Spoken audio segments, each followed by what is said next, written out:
Hello everybody, and welcome back to Sit Down Rolling, the D&D podcast.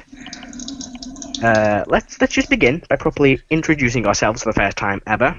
I'm Matthew, and I'm the DM, and I'm joined by... I'm Adam, and I'm playing Karo, who is a Dragonborn Paladin. I am Jason, and I'm playing a human sorcerer called Molt. It's me. Something 2 out of 3 ain't bad. I'm John, and I'm playing the Firblog Cleric Erdan. Hi, I'm Ben. I'm playing the Kalashtar female named Heris. I'm also playing a sorceress. Excuse me. Hi there, I'm Chris, and I will be playing the Lizardfolk man Snek Gobbler, an outcast and a barbarian. Snek! I'm Matt, I'm playing a Halfling rogue. That's pretty much all you need to know. Hello, I am Alex, and I am playing a Warforged Artificer. There we go. That went pretty well. We'll get there in time. So, Let's play the weakest let's link. begin. Let's play the weakest D&D. Copyright now. I feel like I would smash half you guys at the weakest link. You probably would. Let's begin by recapping last week. The group, after being ambushed by the Bloody Horn Orc tribe, headed to the town of Woodpine, where they spoke with the local marshal, who asked for their assistance by them gathering some weapons from an old abandoned fort. The group began their journey to the fort, when on the way they met up with a new member of the group, Lionheart, the Halfling rogue. And not long after meeting Lionheart, were they attacked by a flame skull, which did quite a bit of damage to them, causing them to rest after the fight. However, they didn't suss out from the check they made that the flame skulls have an ability which has them rejuvenate themselves and come back to the fight basically after an hour. So they rested, were attacked by the flame skull again. Some members of the group suffered some injuries, and they carried on their merry way to a old abandoned kind of camp that was left by a group of adventurers who had travelled this way before. They rested for a while, healing their injuries, and night fell. When they did, a storm began to basically brew, a thunderstorm. As they approached the fort, they noticed it was basically in decay, it was thousands of years old, and as a flash of lightning appeared, they saw the silhouette of a figure standing in one of the towers. They then began to explore the explore the fort, all investigating different areas. Snek, Lionheart, and I think it was Heris, Snek and Lionheart encountered 2 spectres, which very, very nearly killed Snek. After dealing with them, they then found the old stables, which Karo and Erdan both were able to figure out that these bodies of the horses should be skeletons by now, since thousands of years ago this basically fort was in use. However, something was off with the bodies. They seemed to be drained of all life, and even though they were dead, they were still... the skin was very thin, very frail.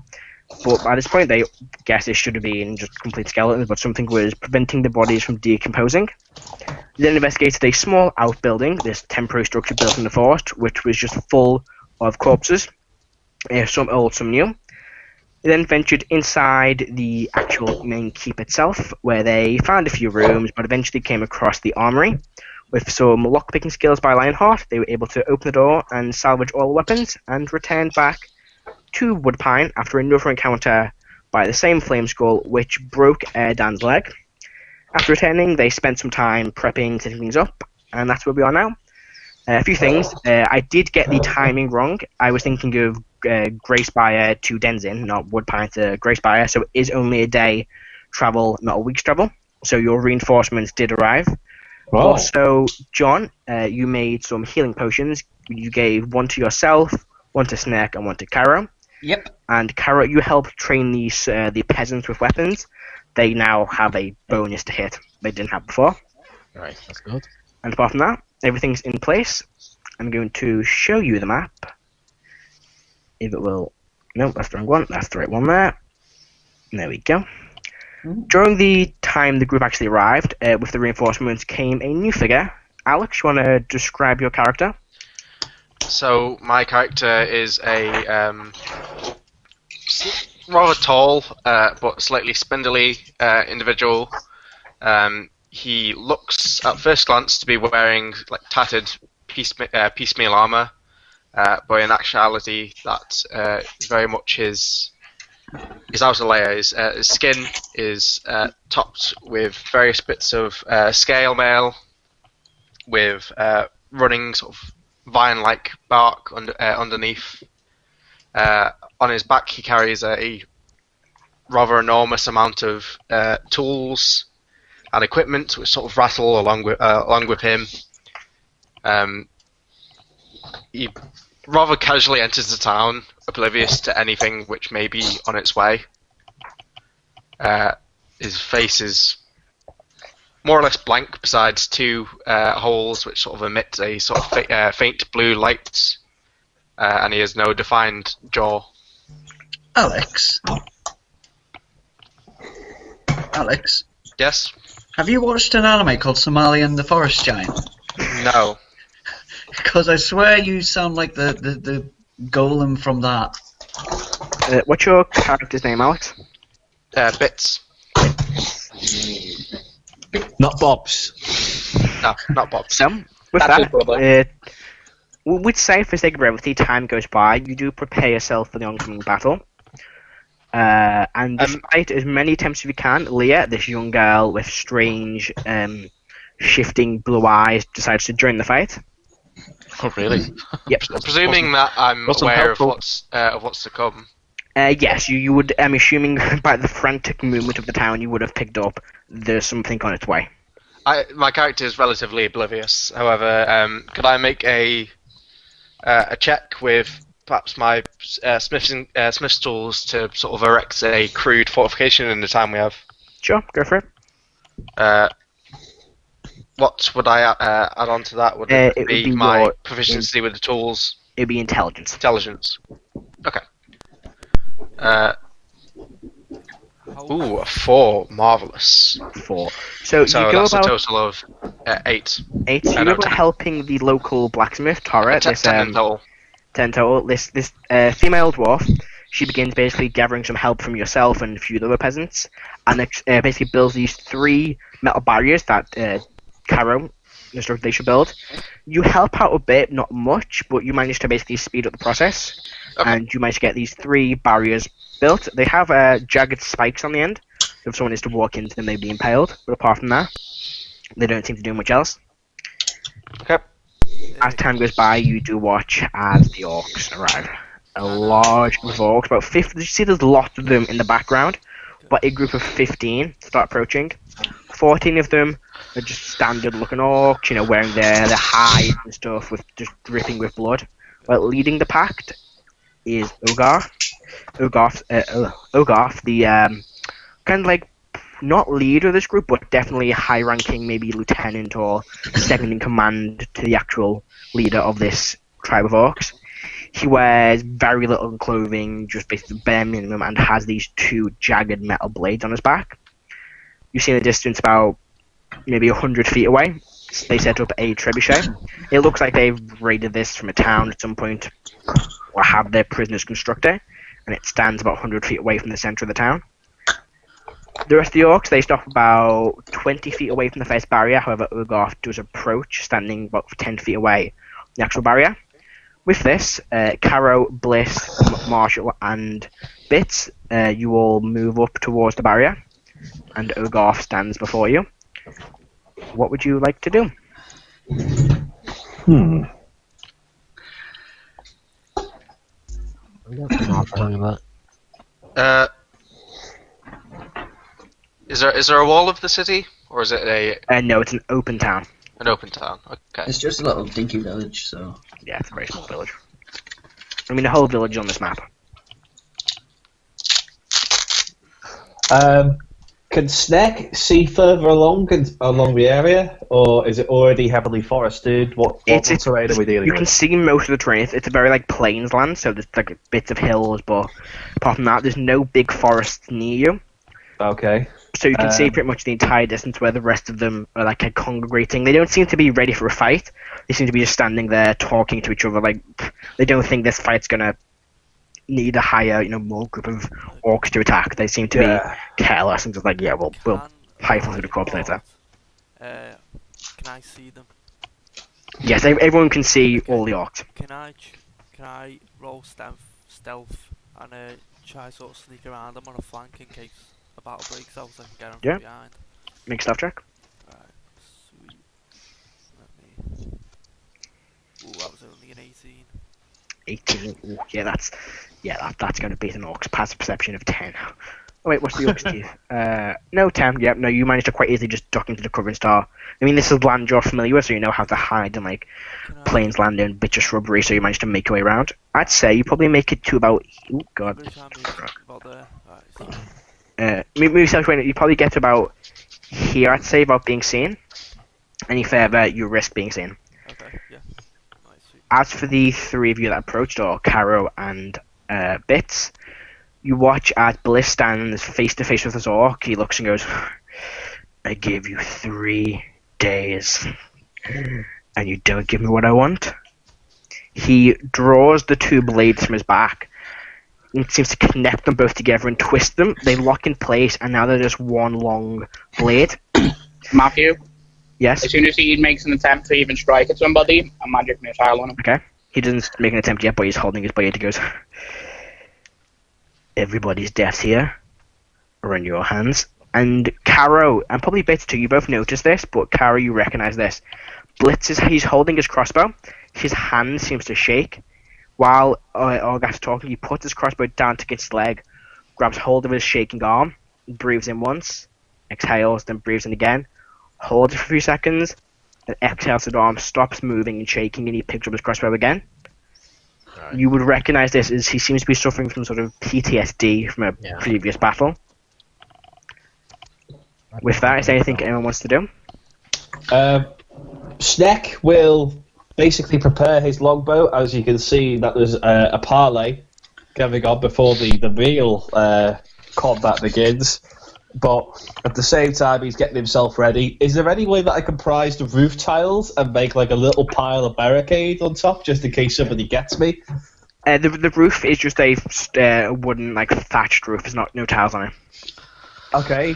Can I use like my sort of instinct or my skills as like a Fletcher and make weapons? But can I like sort of prize out? I mean, how big are like the roof tiling to be exact? There's no tiles. It's just like a thatched roof, like a slanted thatched roof. Like Okay, bundles of hay. Okay, I'm screwed. So I'll just keep myself low. Bow, arrow knocked, ready Okay. for the oncoming sort of charge. Orgath begins to move around the barrier. I would actually like to attempt to do something, Matt. Oh, go for it. Sorry, what you want to do? So I would like to. I'm in the tavern at the moment. I'd like to come outside the tavern so I can actually see the leader, and I would attempt to mind link with him. And I'd like to basically whisper. I'm trying to intimidate him to basically like run away. So I will say, he only hears this in his mind. You have had one chance to leave. The gods have been angered by your savagery. You will all die here screaming. You have one more chance to leave now. Make a intimidation check. Can I against that and use a Dragon Fear Feast? You wouldn't know it. It is psychic link. You wouldn't notice Heris is doing it. I mean, he does know it's. I'm like hiding, so I'm like. You just see the orc do the thing that they do in Metal Gear Solid games. Oh, 15. Oh, Colonel. 19. 19. I'm going to make a wisdom save against that. Colonel, can you hear me? Colonel, I'm trying That's to an raid actual a one. village. He looks around, seems to almost be panicked, turns back and starts moving back towards the rest of the orcs. Holds his hand up into the air, throws his hand down, and he watches the trebuchet fires. Snek! Going to hit. It's probably going to hit the church, so I'm going to roll some damage really quick. As the trebuchet fires, And magic missile on him. Go for it. We'll do the thing first. So 5, 10, 12. While like the trebuchet shell goes off, or the rock, or whatever you want to call it, like all you hear is like this scream of just like Matt, like warning Okay. everybody. Yes. Can I attempt to shoot down the projectile with a guiding bolt? It's a very, very large rock. Okay, never mind. I'd say... What level would you cast it at, is the question. I can only cast it Cast at it at first level level, 1. level 2. He I'd could. say no. Not level 2, at level 1. I mean, Oh. if he hits it, he could divert it. Yeah, you could try. Yeah, If you want to try and... If you want to roll damage and hit it and see if you do any damage, I'll give Do it you a want me 7. to roll to hit? first? Yes, it would be an attack if you want to do it, that is. Someone wants to help to get advantage to hit it next time. Hit the Actually, rock, no. Actually, no. Instead, distract I'll the fire a boulder. guiding bolt at the trebuchet. What's the range of guiding bolt? 120 feet. It's within range. The head orc took 12 points of damage. 12 damage. Oh, I need to calculate that. I can totally work that out. Ah, that's an 11 to hit the trebuchet. That misses. He just fires wide. Damn it. So, how much damage to the Ogaf? 11? 12. 12. Great. 12. Okay, with that, I'd like everybody to roll initiative, please. Okay. Okay. Great. Wow, not 3. using this dice again. 19 for Karo. A 6. 6 for The Snek. devil's Molt. number. It's a 10 for me. 10 for Bit. Molt. 7 for me. I got 3. I got a 3. 3, 7. Harris. 6. 6. Wow. Fuck, Yeah, guys. So, rolled first a to 3. go. Wait, I got a 15, by the way. Oh, 15. Lionheart down. Thank God for that. 15 for Lionheart. First to go would be Bliss, actually. The field marshals, the untrained field marshals, are first to go. They all look around and look for you to give an order, and the 3 of them begin basically moving 30 feet towards the fight. They move up. I'm not too sure what to do here. They're absolutely clueless. They haven't got a didgeridoo. What the hell they're here for? No, these are the ones that live in the town normally, not the reinforced ones. Ah, okay. So these guys are moving slowly towards. That ends their turn. It's Fight, you idiots, fight! It's the orc's turn. Oh boy. It's becoming like the OK Corral with like a few numbnuts. Gotta know the marshals everywhere, man. See who will go there. So many orcs to move. 20, 25, 30, 20, 30.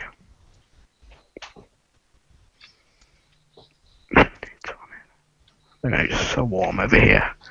I think of this group here, we're gonna 10, 15, 20, 35, 10. They're gonna go there and try and break that barrier down next turn. And 10, 15, 20. Get there. This one will do the same thing, but get there instead. Oh, no. There it goes.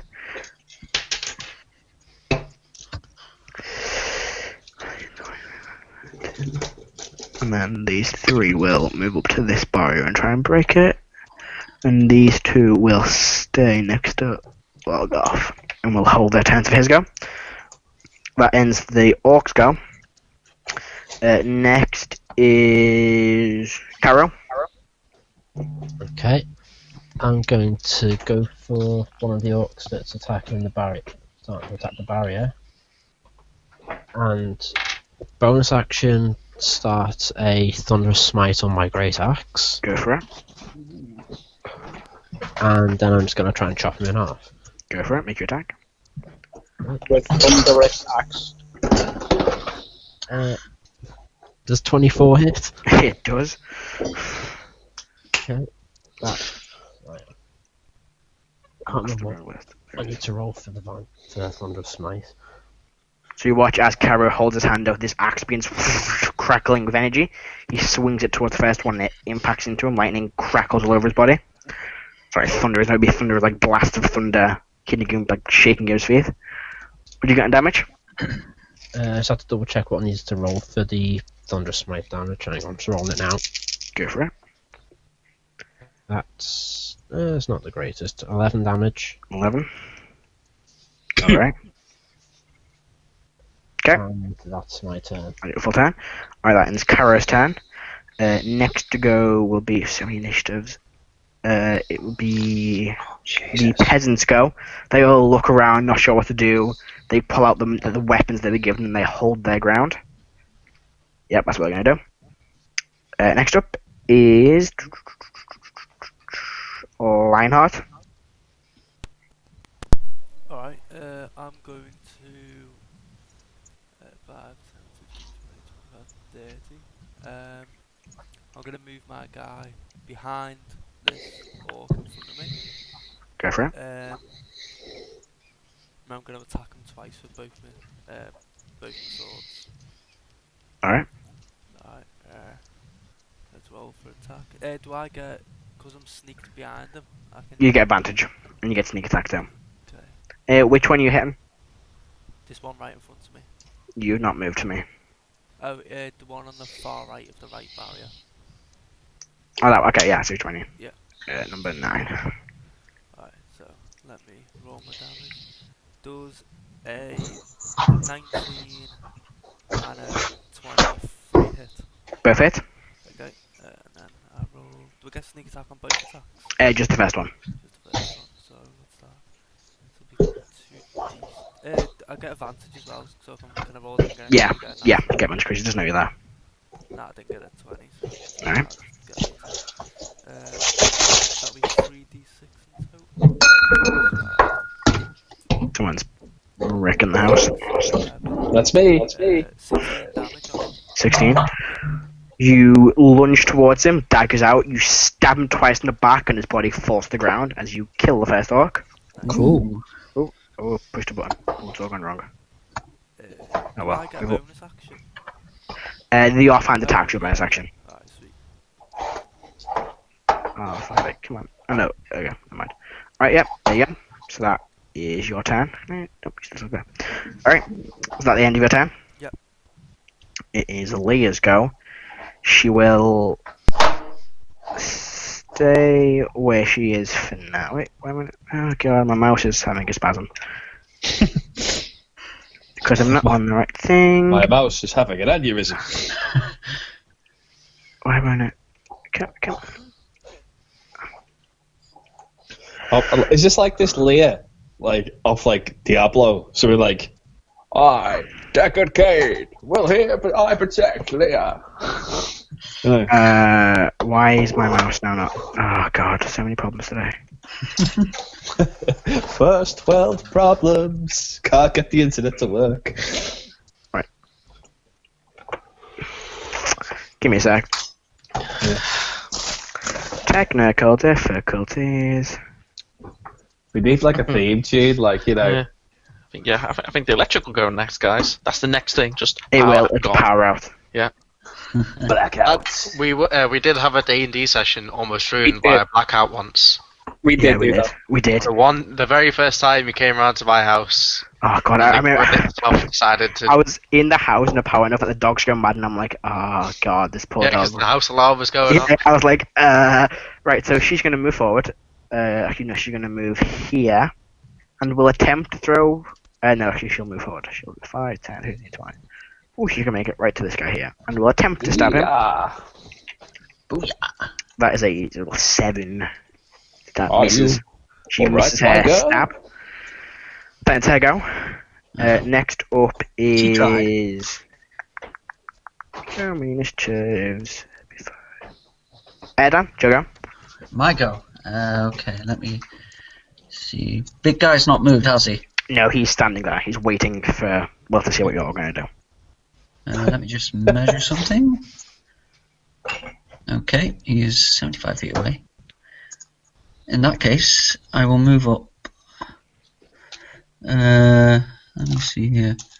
Who's that again? Is that the treasure say? Who? This character. Who's that? That's me. That's you. Okay.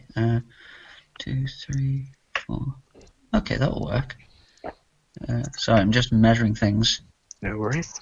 What are you going to do? Alright. I get to 1, 2, 3. Are you in range yet? Oh, just outside, so I need to go there. Sorry about this. Alright, okay. I would like Big Bad Orc Guy to make a wisdom saving throw, please. Wisdom. Lovely, a wisdom save. It's got +2. 13. That is just a fail. So he takes 4 necrotic damage as I cast off Toll the Dead on him. It would be, it's D12, isn't it, since he's taking damage? Yeah, it's D12. Yes, a D12. So he takes. Oh, you've already done D12. Alright, okay. So 4 necrotic was that? Yep, I believe that's what Toll the Dead does. Yeah. Yep. Yeah. So, And then. psychic. Oh wait, no, that's okay. Then as a bonus action, I will use my level 1 of Cleric ability to put poison damage on my Warhammer.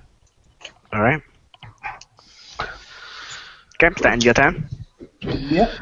Alright, up next is Heris. Okay, is this the trebuchet? The trebuchet's not on the map. How far is the trebuchet away? It is from there. Let me double check.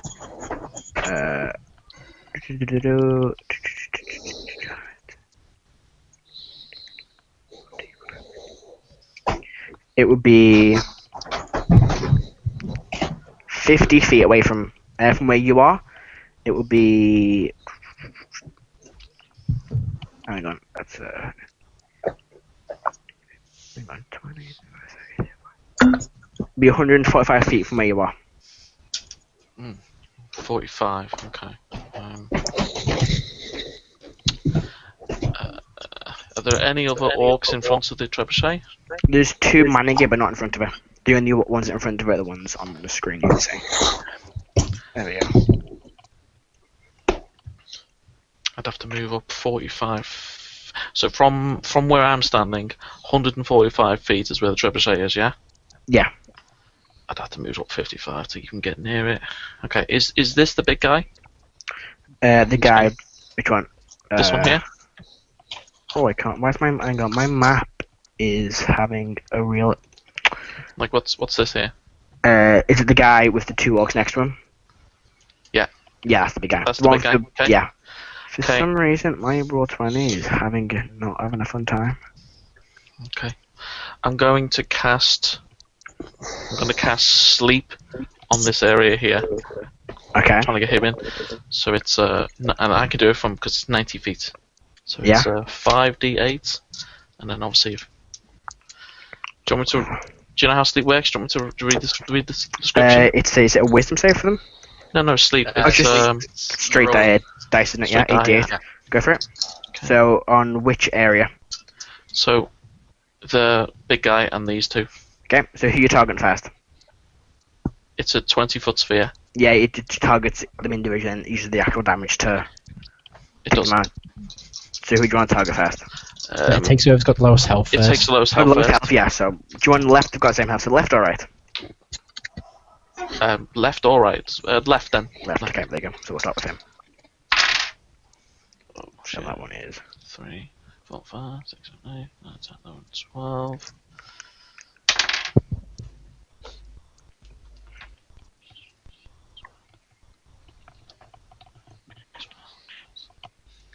Um, 20. 20. Alright. So this one here is unconscious. I'll put you in there for unconscious. The other guy is still up. And the large orc. He's fine. Yeah. I was hoping that damage what you guys done would knock him down. Alright, cool. It was a bit of a shit roll there. And I'm just going to move inside. Okay. Do you move on inside? And that's Snek.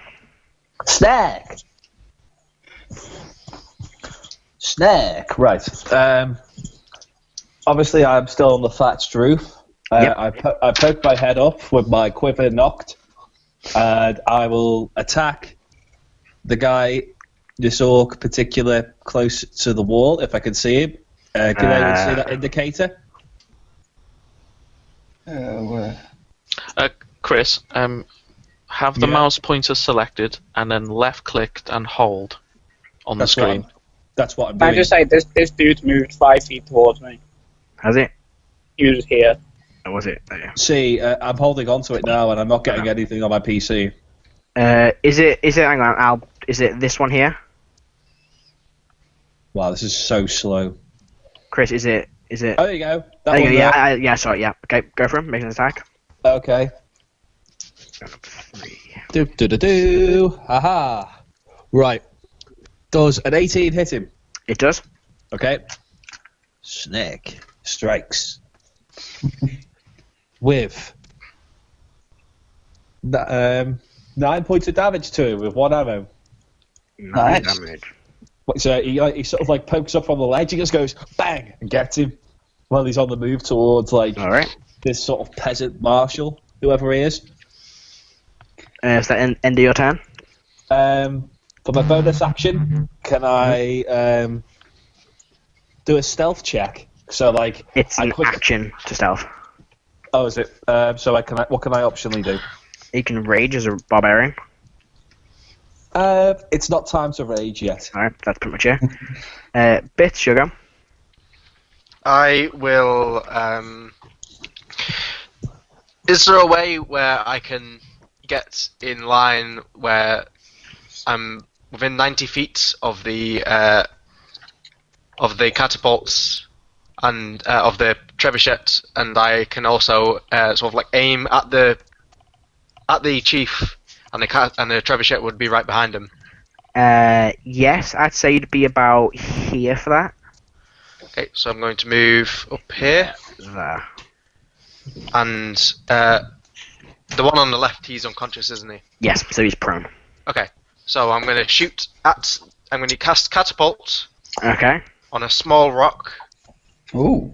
So the chief will have to make a dexterity saving throw. Dexterity. And my DC is 14. 14, that is a 4, so a 5 in total. That is ever so slightly a fail.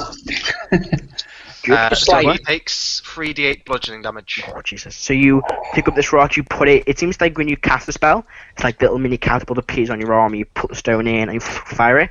Pick it up 4, slams right into the side of his face. And he takes 17 points of bludgeoning damage. Ooh.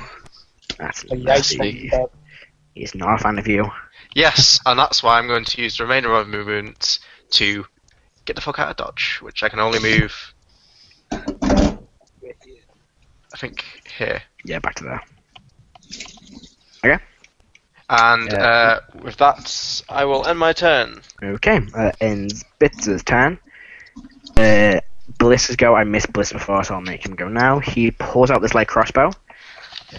Aims towards... Oh, I've not got my thing open. Bliss stats. He aims towards the Orgath, what you guess is the leader of this little group. And he will fire his crossbow for that's a 19, that's going to hit. And he will do a precision strike using one of his superiority dice. So it is a 24 for him. Oh, is he a battle master? Yeah, well, he's a level 3 fighter, but he's a battle master for fun. So that is 5, 6, 7, 8, 15 damage on his attack. And he needs to make another wisdom save for PTSD, which he passes easily. That ends Bliss's turn. He's not yet triggered. He will actually... No, yes, there he is. So he fires his crossbow, impales Orgath right in the chest, him to penetrate right towards his heart. Does quite a bit of damage. That ends his turn. It will now be the... we've had... There goes Erdan. We've had... Molt, your go.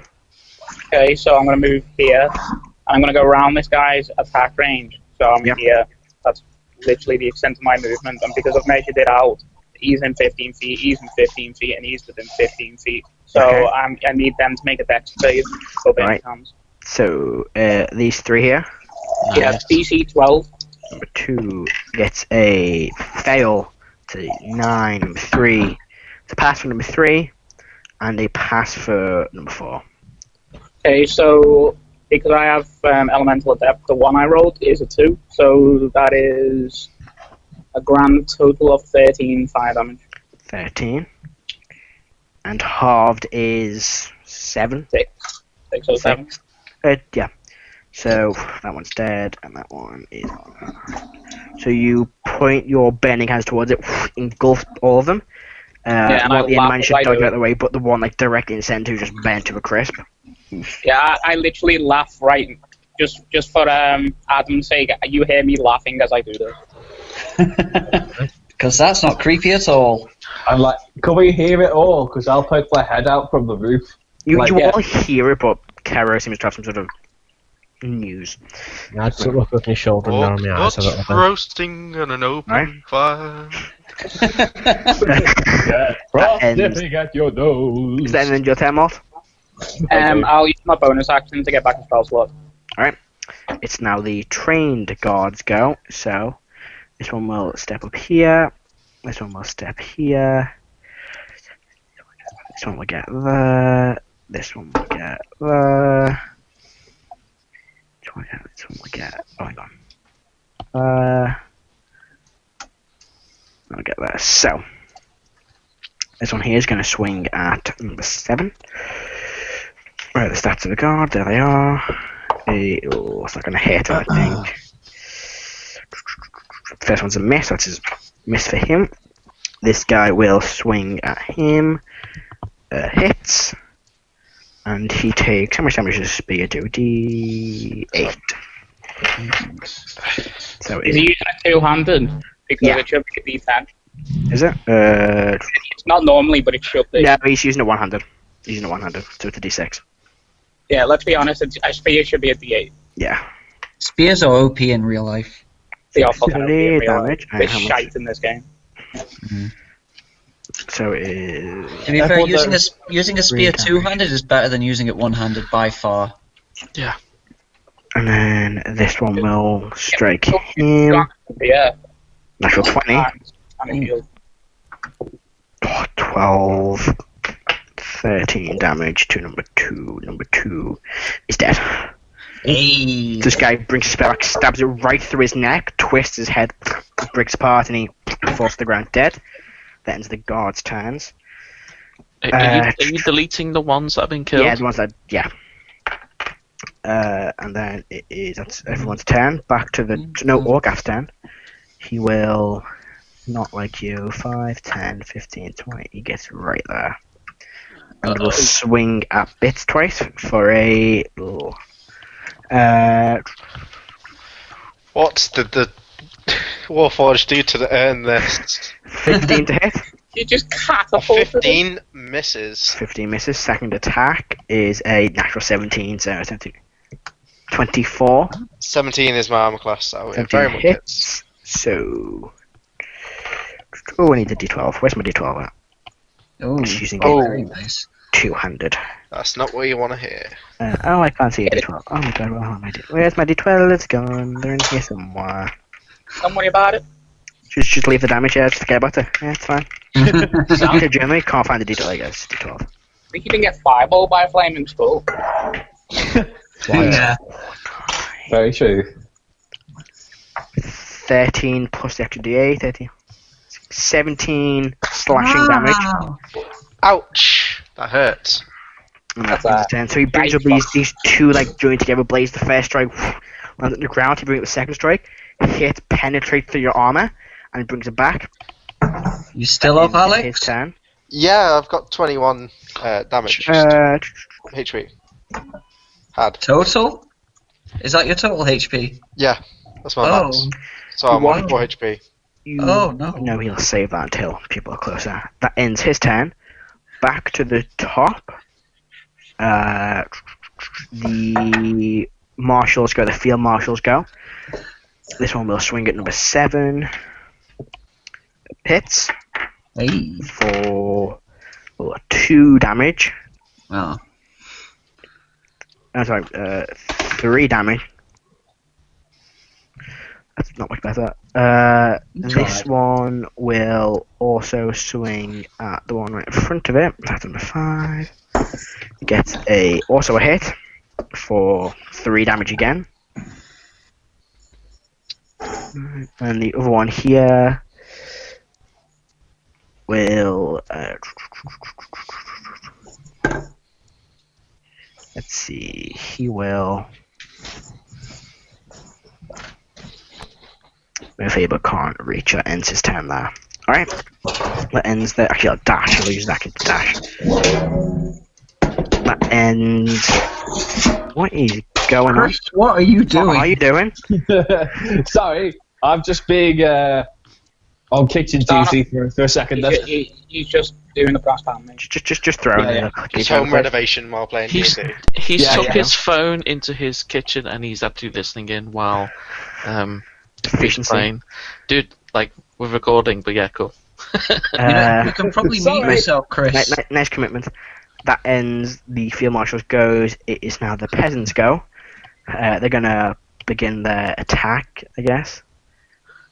I guess. My thing's decided to want to just crash again. Cam, why is Roll20 just not liking me today? You're not using Google Chrome, mate. That's probably a good point, yeah. There we go. So, he'll move 5, 10, 15, 20, 25, 30, and we can attack one of them. This one here will move. Get there. These two will do the same. They'll move as a group and get to here. Matt? Yep. Did Karo get a go, Adam? Yeah, he goes next. Yeah. These are initiatives. Oh, you go. Sorry, I missed you go, but I'll do these really quick because they won't be able to do much. So all they're doing is moving this turn. So yeah. Karo, you go. I'm going to try and finish off the one that I'm stood next to. Go for it.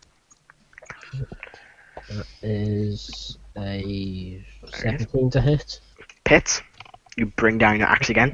Okay. And that's 12 damage. 12 damage. You cut him in half.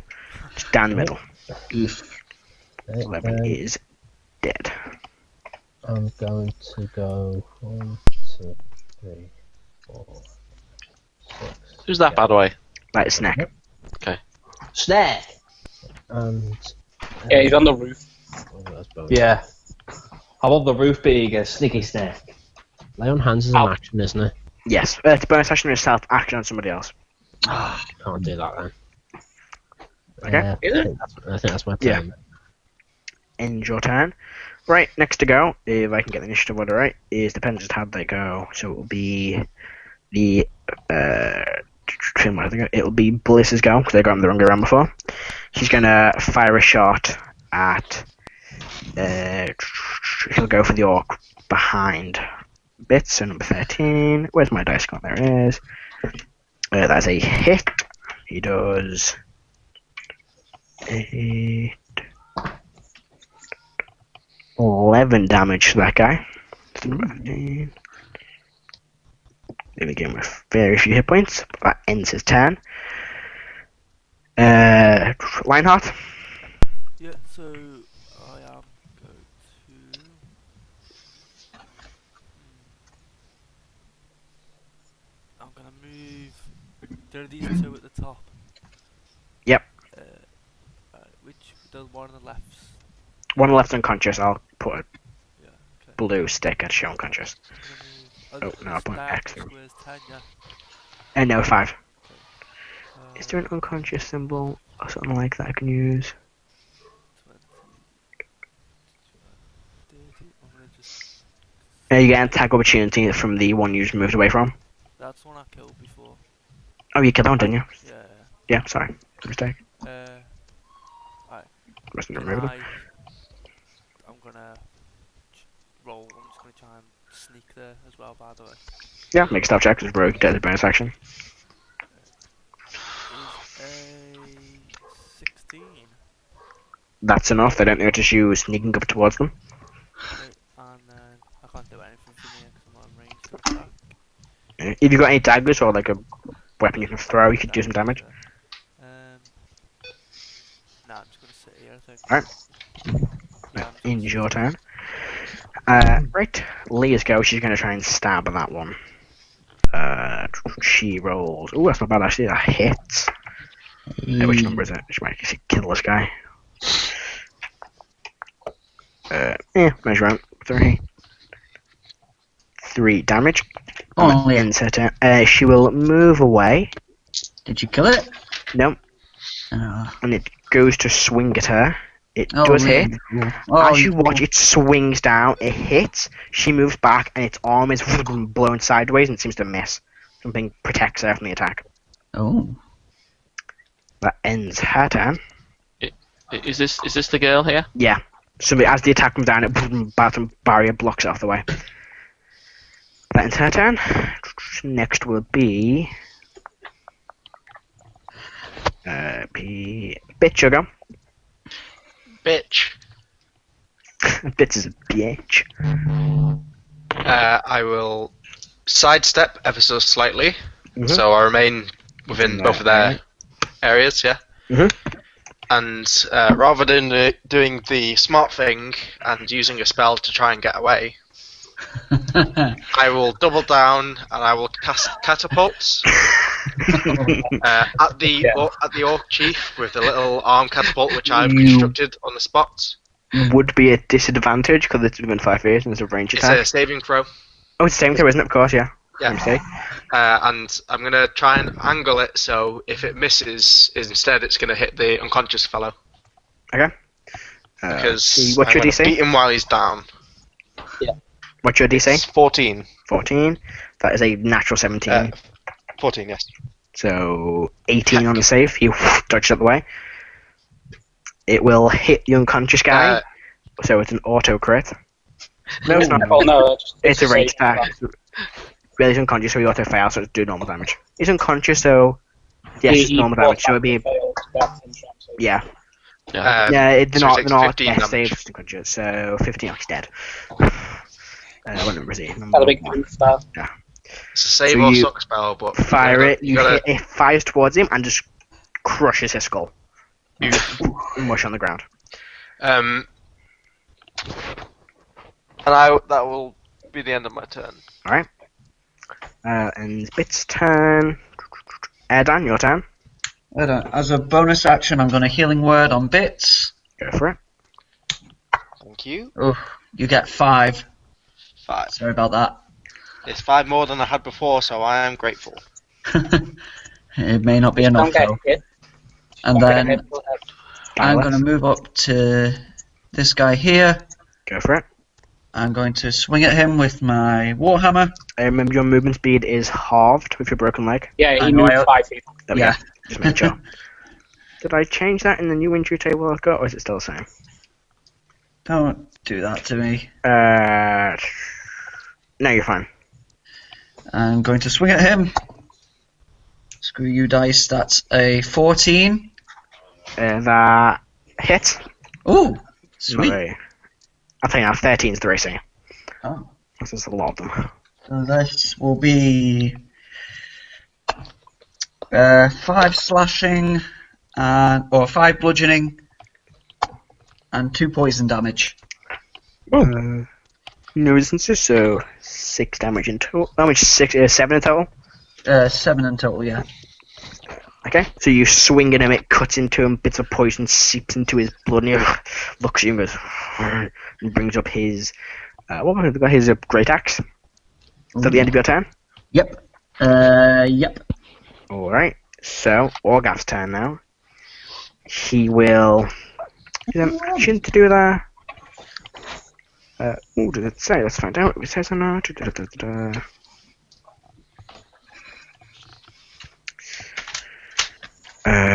The orc one is gone. Yeah. So you watch as he shouts something out in Orcish. Molt, you understand it. He just shouts, "Fight better!" He's going to use Battle Cry. Ooh. And he'll bonus action attack Bliss. That's quite a lot. Oh, Bliss. 22. 22 to hit. Is that That means Bits you. or... Yeah. His name's Bits, not Bliss. Sorry, Bits. I'm thinking Yeah, of you said Bliss. Yeah, I'm thinking of the fucking marshal over there. Oh, 22, that most certainly hits. Okay, so you take 9. 16 damage. Oh! 16. Mm-hmm. I am unconscious and prone. Can you make me a Constitution saving throw, please, Alex? I will do that. DC is 10. Please pass. Ooh, I doubt that's a pass. Oh, no, definitely not. 7. 7. Can you roll me a D100, please? I will do that. Time for the D100. injury table 2.0. Oh. You can 100. pay- Yeah, I got a 12. 12. Oh. That's a yikes from me. Okay. Well, it depends. Roll a D4, please. We'll do 1, Uh-oh. 2, 3, 4. That's going to be Okay. one of my limbs. Mm-hmm.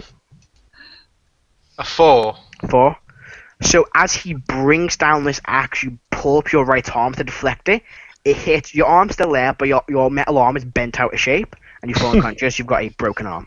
So for you, instead of it being the bone being shattered, the actual arm itself is bent out of place. Okay. So I'll just put a little symbol on you so we know you're unconscious. I'll do a little red symbol for you. There we go. Now I'll do yellow. There we go. So, Bits is unconscious. That ends Bits. Orgast's turn. It's then the Grey Spire Marshals go. So, this one will swing at number 7. It's not a miss. This one will swing at... hang on, wait, let's see. Yeah, this one will swing at number 5. That can be hit.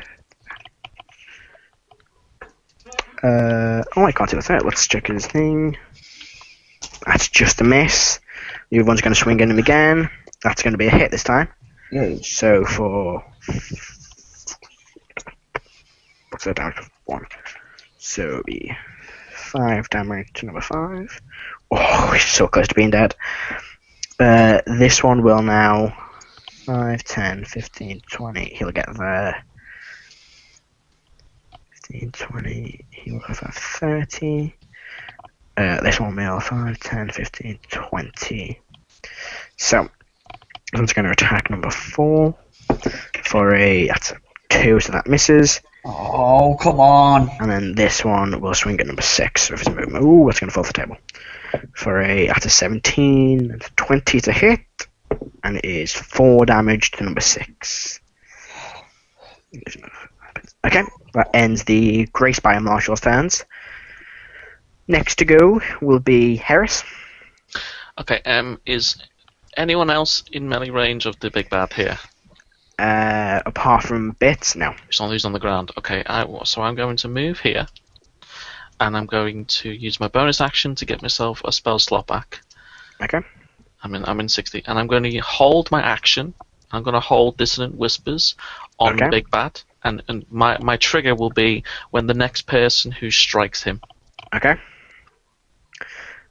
Snek, you go. Snek! Right, Snek is going to have his great axe out.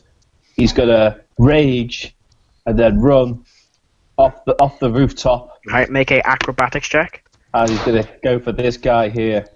Okay? Acrobatics check. Here we go. This is a 40-foot tall building you're jumping off. Does an 11? That's going to be a fail.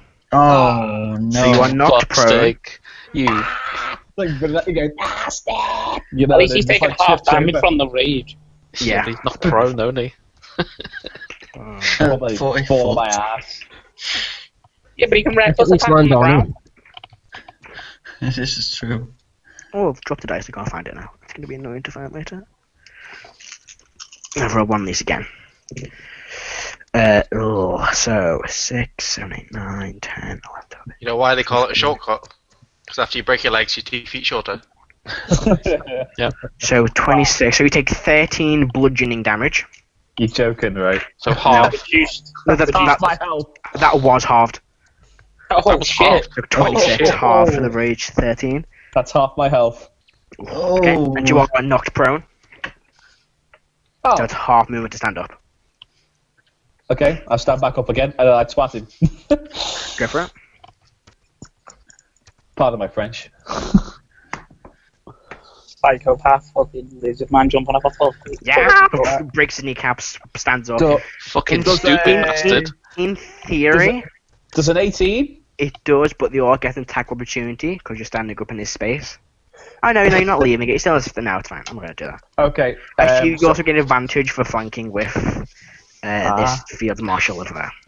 Okay, and my rage gives me my strength as well as a bonus. It's an extra +2 damage for your rage. Hey. You should have just landed on him, Chris. I mean, yeah, Actually, well- like you should have landed on him.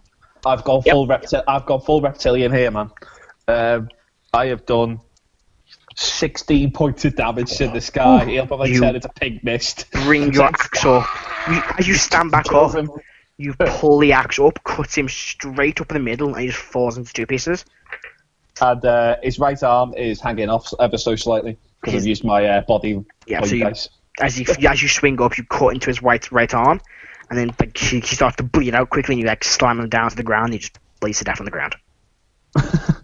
Nice. And Snek's turn. It is now Molt, it's your turn. Okay, so there's two issues that we need to deal with, in my opinion. One is the fucking Orgath, the Relentless that just seems to be chopping people in half, and one is the Trebuchet. So I'm gonna 5, 10, 15, 20, 25, 30 and try and get towards the Trebuchet. And I'll turn around and sell this dude again. Which one? Orgath. Orgath, go for it. Ooh, that was nice damage. That is 13 points of damage to him. 13. Okay. And then I am just getting ready to fucking destroy that goddamn trebuchet when I get up to it. Alright. That ends your turn. It is now back to the top, so it is the Woodpine Field Marshals goes. They are going to... That'd be useful. 5, 10, 15, 20, 25. He's going to go there and attack this guy. God, no one wants to attack the big bad. Of course not. No, it's a no. Chadley Warforged. And then Who's on the he ground? will attack number 7. So, first one. That's a 2, he misses that guy. And this one's going to swing at number 10. 3. No. So they both miss their attacks. This guy will actually dash. They're useless. Over towards... You don't have to worry about it because, literally Ben, Adam is literally... Alright. Yeah, I know. That ends their go. It's the Orc's turn. This is going to be fun for you guys. They get advantage on all their attacks now. 5, 10, 15, 20, 25. Well, 30. not to brag, but they already had advantage on me, so... And they're not even going to bother with you, I don't think, because you're about to die. They just see you as dead. He'll actually bonus action. Well, they are observant, if nothing else. Ah, yes. A dead body. Yes, right. So, number 13 is going to go and attack the field marshal I just walked over. Ooh. 11, 12, 34, 16 on... is the... Yeah, 16 hits. Uh-oh. This isn't going to be good for him. Where's my D12 gone? Do they have decent health? Health's a strong term. Oh no. They've got 4, haven't they? No, they've got 10. This guy, however, has none. Oh. He just gets decapitated and dies. I'm not going to make a death save. Then number 6 is going to swing at Field Marshal from Greyspire, getting a hit on him as well. 11 damage to him. Oh, it's bang on enough to kill him. Ah. He dies. Get a big oof star. Then number 8 is going to swing at you, John. Oh boy. That's a natural 19, so a 22. That'll hit. 9 damage. Yep, okay. Then number 7 will swing at Field Marshal from Greyspire, number B, or letter B. That's also a hit. Ooh, only 7 damage to him though. So he's got 3 hit points left. Then, I could kill that guy, isn't he? So, 14 is going to swing at Field Marshal from Thingo. What was he? A. It's also a hit. 12, that's him dead as well. And then this guy, he will swing at Field Marshal. No, he'll swing at a peasant because he looks weaker and thinks he can kill him. You're probably right. Yeah. Dead. Just peasant just cut in half. That ends their turns. Oh, we get advantage on all those attacks, didn't he? So I'm going to roll John's again just in case we'll match 20. I don't know. Okay. Wow. Wow. Well, I really roll him again, but John's doing what's important because he's doing that. Oh no, and this guy here survived too. I did not get 20, so you two are fine. That ends the Orc's turns. Oh no, sorry, this one over here is going to swing at Molt. Go on, pop and bring it. For advantage, that's a 18. 18. 23 Yeah, that hits. for 12 slashing damage. That's fine, I'm sold. Kikaki, that ends all their turns. I just shout back at him in Orcish, is that all you fucking got? He looked kind of confused, like, how is this human speaking Orcish? Water must kill. That does end the Orc's turns. Karo, it's your turn. I'm going to End this, Caro. End it. I'm moving up to the main guy. Yeah. And I'm going to try and take his head off. Go for it, make attack. Smite that bitch if you get him. Smite that bitch if you get him. Smite. Just do all the smites. That's an 18 to hit. That hits. This is going to be nasty now. No, he's not got the thing, so he hits. That's why he had a parry, but he doesn't. Yeah. Oh. Stupid idiot. Should have gone a different build. Is 22 damage. Ooh, he's not looking good. So you bring up, do you Divine Smite or just do a normal Thunderous Smite? Uh, I also think, don't they have to make a Strength save with Thunderous Smite or get knocked prone? Am I thinking of a different spell? I don't think know. that's a I just different looked spell. I just looked at the damage. Hang on. There must be no Strength saving, so it would be pushed 10 feet away from you. Oh. I thought it else. What's your Strength? What's your DC? It's... It'll be your Charisma plus 2 plus 8. 13. What's it? 13. Ooh, he fails. Gets pushed 10 feet back. Nice. He rolled a 3. Also, Matt, roll me a wisdom save. Ooh, yes, you're going to be kidding, aren't you? That is a 10, He fails. 11 in total. No, 12 in He total. fails. He fails. Okay. He takes He takes 11 psychic damage and has to use his reaction to run away. No, he doesn't, because you kill him. Hey! Describe how this looks. Yeah. So he basically hears in his mind the chanting sound of mind flayers, and he holds his head, and it just bleeds out and explodes. So you watch as the Thunder Smite slams into him. He's thrown 10 feet back, begins looking around confused, reaches for his head, and he watches blood starts pouring out of his eyes, out of his ears, out of his nose, out of his mouth, and he's falls to the ground dead. Ooh. It's a bit like Obscurity. I like that. How have the orcs reacted to that? Orgath's turn. Oh, sorry, that ends Karo's turn. How have the orcs reacted to the They going down? look to each other, and then you see the orcs further in the distance now look up and see him die and start looking to each other and being like, "What the fuck do we do right now?" And some start reaching for more weapons, but others are like, "No, we should probably leave. They just killed the one in charge." And you start seeing the shouting between the orcs over back. The ones who hit in the battle will look to each other and don't seem to press on the fight. It's Karo's turn. What a bunch of brave heroes. Lionheart? Yeah, I'm going. Did you say there was... I'm still stealthed, aren't I? No one's Yeah. seeing me? Okay. I'm going to... You're flanking the one right next to you, so you'd get advantage anyway. Yeah. So you can have sneak attack on it. Whether or not I want to kill the two by the trebuchet or not. I'm doing that. If you can't kill this person, I'll be able to Right, use good. those. I'll attack this person right in front of me then. Go for it. Make your attack. It's with advantage as well, isn't it? Yep. So I got Stab it in the face. 14 on one anyway, and 21 on one anyway, just to... Both hit? Both hit anyway, let me just roll. Look at 20.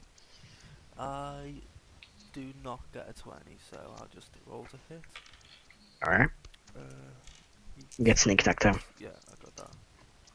He takes 11, 13, plus 5, 18 damage. 18 damage to... What number is he? Just to make sure I'm doing the damage right, I roll 2d6 from my short swords and 1d6 from a sneak attack. Yep. Then I add 5 to that, don't I? Yeah. Right. So you stab him in the back twice with these 2 short swords, and he's falls to the ground dead. Okay. Can I... Oh no, come on, let's go on. So good. Alright. End of your turn, do you want to move? Or do you want to stay where you are? Can I try and stealth up again? You've used a bonus action to offhand attack. Yeah, it's all good. Go on now, I'm done. Alright. Leah's turn. She's going to see that you killed that one. And 5, 10, 15, 20, 25, 30. We'll stand here, and she's going to attempt to... No, she won't. She'll just stay where she is. She won't throw a dagger here. That ends her turn. She'll take the dodge action, I guess. That ends her turn.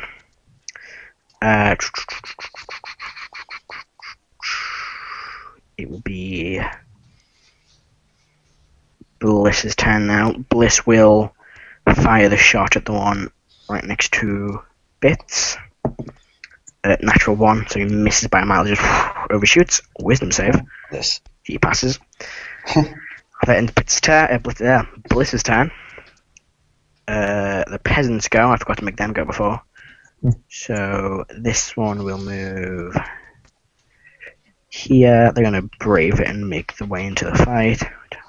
30. Fight, my soldiers! Rage, my soldiers! He's going to go... It's me! Sasageo! 13, get that.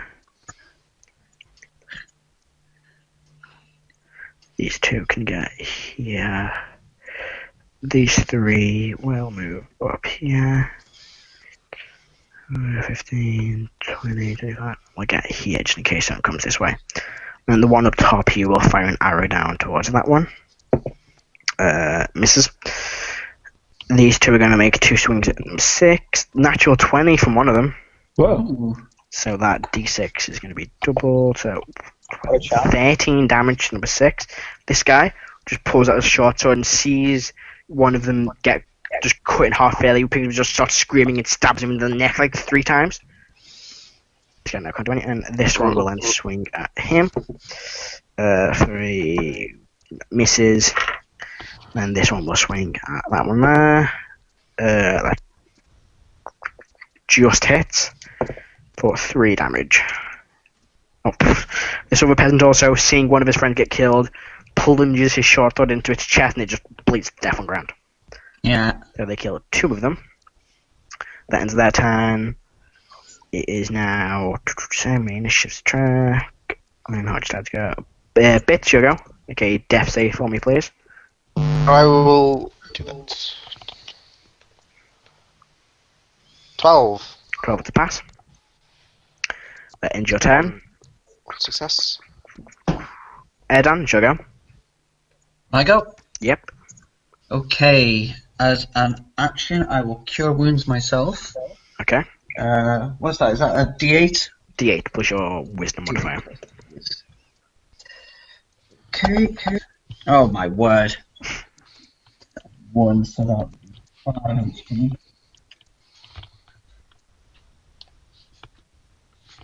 And then, as an bonus action, I'm going to attack... Ooh, who do I attack?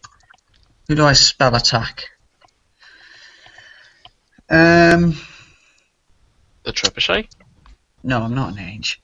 I'm going to go for this guy again. Okay. Use my level 1 ability as a bonus action. Make a melee spell attack. Go for it.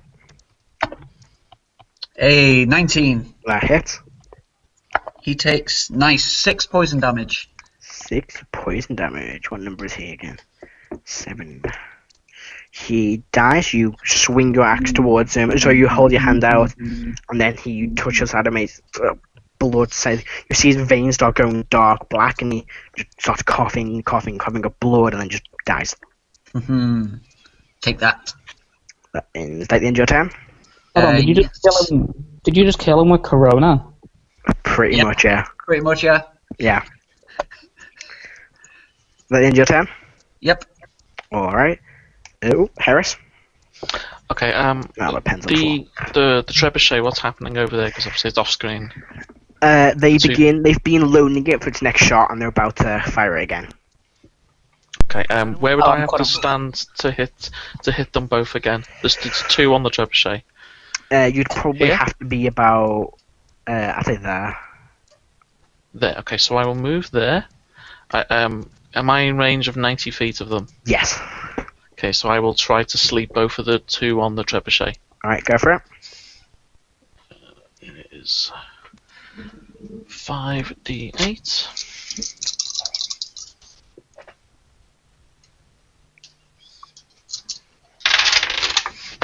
Bollocks.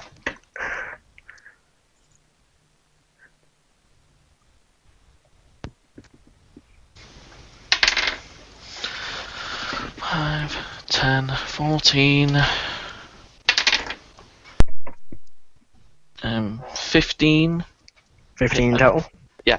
So one of them falls unconscious. Fuck. Is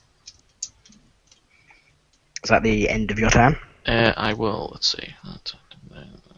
I'm gonna use. Let's see. That's 5, 10, 15, 20, 30. Oh, that's my full movement, isn't it? Yeah. Bonus. I haven't got a bonus. Yeah, that's it. All right. It is now Heris' turn. Oh, not Heris. Sorry, Snek. Snek. Right. Okay. I'm gonna next with current turn. I'm gonna try and literally use all my action to move all the way here. Where's here? Yep. That's around 60 feet. Yeah. That's all I can do. Okay. It is now the Grace Biome Marshals go. So this one will 15 go over there. This one will. That's me actually 5, 10, 15, 20. That'd be 25. Ooh, let me get that. This one will go 5, 10, 15, 20, 25, 30. So. Yeah, this one's going to make its attack first. He misses. Second one's going to attack. He also misses. Then this one here is going to attack. He does hit for 7 damage. Alright. That ends their turns. There should be 1, 2... No, the other 2 are dead, aren't they? Yeah. Alright. That ends their goes. It's now Molt your go. Am I able to get the trebuchet and the 2 orcs on it in a 15-foot cone? Yes. Okay. Then the trebuchet, which I guess can't make the dex save, and the 2 orcs, one of them being asleep, which automatically fails, needs to make a dex save. Alright. That is a natural 20 for the first one. Oof. And a 2 natural 20s. So they go pass. So I rolled all 5s with 15. So 15, that's bank on enough to kill both of them. That was a waste of 2 natural 20s. I literally just throw my hands forward, fucking cackling with laughter. And just you get the sense that they perfectly dodge at the way of it, and then you just bring it back and they both start catching fire and fall to the ground. I'll just put you at the very top of the map here. Oh, was that burning hands? Yes. Yeah. How much damage? 15? I think the trebuchet catches fire. That's all I needed to know. It can't be used, but it's now on fire. Alright, that ends. That tread is on fire. Yeah. Back to the top. Whose goes it? It is the Field Marshals goes. This one's going to swing again at number 10. Rolls of 3. Just hit something. I wasted 2 20s. That's why they can't hit anything. This one will then swing at number. No, they'll go for number 8, done by John. That one hits. Yes. So he takes 2 damage. Oh my word. You guess these guys aren't the most well trained in the art of combat. And then, where's the other one gone? Did I kill him? Yes, Oh, it hit did. Sorry, not the mine. beast. Alright, it is now the Orcs goes. Oh no. This one here is going to swing at that Marshal, Field Marshal. He hits for 13 damage. Yeah, he's dead. This guy gets just cut in half. This one here is going to take a step forward and then swing at Karo for a 23. Ow. Yeah, that hits. Take 11 slashing damage. Okay. This one will then go. Well, this one here will go for John. So I'll swing at Erdan for a. Oh no, it's a 10. That misses. And then this one here will swing at. Let's see. That's a 15. That hits. So he takes 11, 14 damage for that one. He is also dead. So he's cut in half. So you now have 3 of the Greyspire Field Marshals and then 1 of the Woodpine Field Marshals left. That's it. Most of the peasants seem to still be alive. They seem to be doing fine. That does end the Orcs' turns. It is now Karo's go. Right, the one that's hit me, I'm going to turn around and stab him in the face. Go for it. Very blunt, Next to very unconscious That. Very nonchalant. Is 18 to hit. Hits. And you know what? Screw it. Just because he hit me, I'm going to throw a Divine Smite into him. Okay. Poor Orc. Go overkill, folks.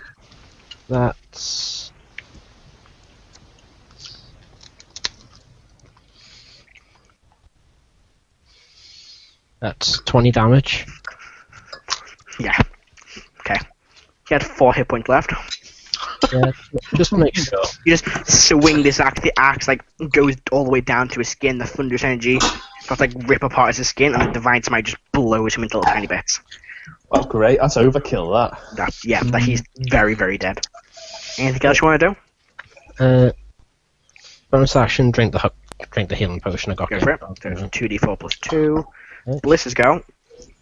Bliss will take a shot at the one right in front of Erdan. Yeah, he's within range. In fact, he'll take a few steps forward here, and will now fire at the one right in front of Erdan. That is a... I'm gonna hit. Yay. So he deals... Let me use a different D8 because that one's rolling like shit for me. It's an 8. 11 damage, this one. He fires it. He also use a precision attack too. Yeah, boom. Exactly enough to kill him. Nice. So he goes to fire, just as sight fires it. The crossbow will actually sticks into the back of his neck, and like adjusts the angle and goes straight to the brain. He just falls to the ground with an arrow still in the back of his neck. Sorry, a bolt still in the back of his neck. That ends Bliss's turn. It is now Lionheart. Alright, I'm going to... Is Alex still down? Yes. Yeah. Yeah. Yeah, you're still down.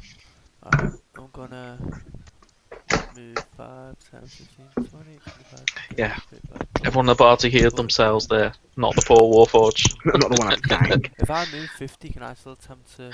You can bonus action dash as a cunning action. Warlock. Bonus action dash, yeah. Yeah, but Oh, when it you're gets a up- warlock or a... I'm or- Sorry, rogue. He's a rogue, so yeah, you can bonus action dash. Yeah, and then can I try and revive him? Make a medicine check to try and stabilize him. I'm gonna... Yeah, I'll still be down, but you can Yeah.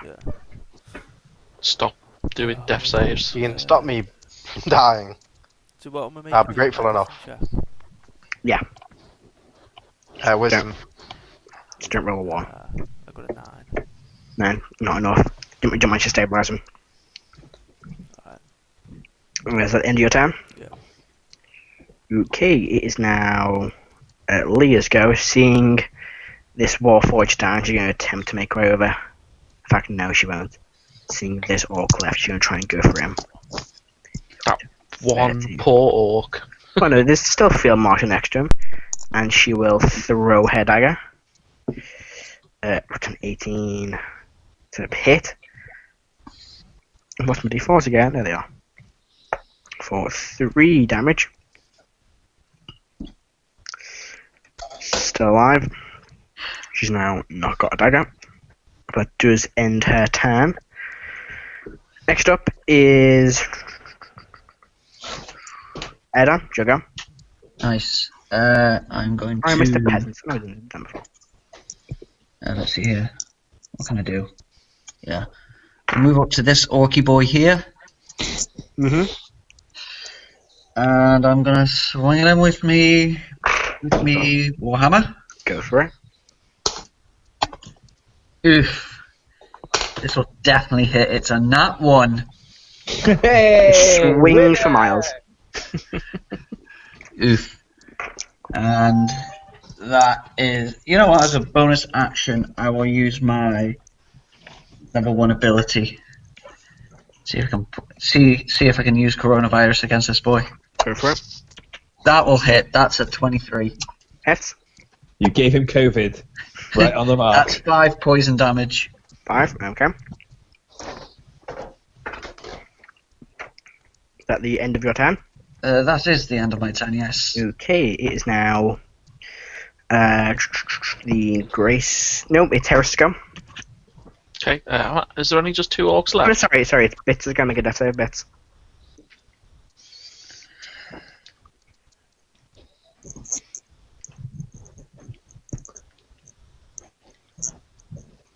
Do we have an Alex? Oh, sorry. Oh, there you go, make a death save.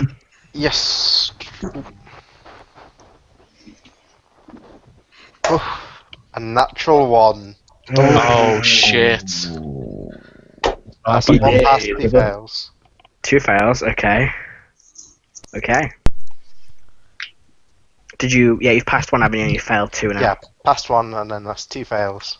Okay. So maybe if we can finish it up this turn, I'd Maybe we appreciate just that. kill these guys, please. Yeah. That does end your I turn. got you covered. Heris, is your go. Okay, so I'll move up and look around the corner, seeing as the girl is attacking this orc, I will attempt to finish it off. I will cast Chill Touch on this orc. Go for it. Just an attack roll. It is indeed. 17. That hits.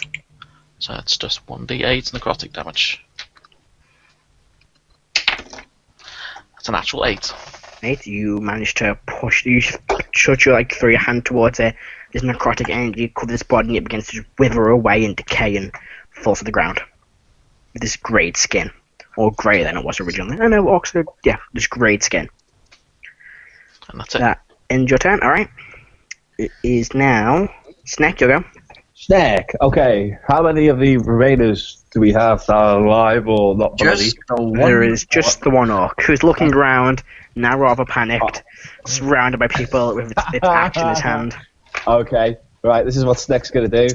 He's going to make an athletics check and leap over this peasant and everyone else, and he's going to go straight into the fray, and he's going to literally strike down on this bugger.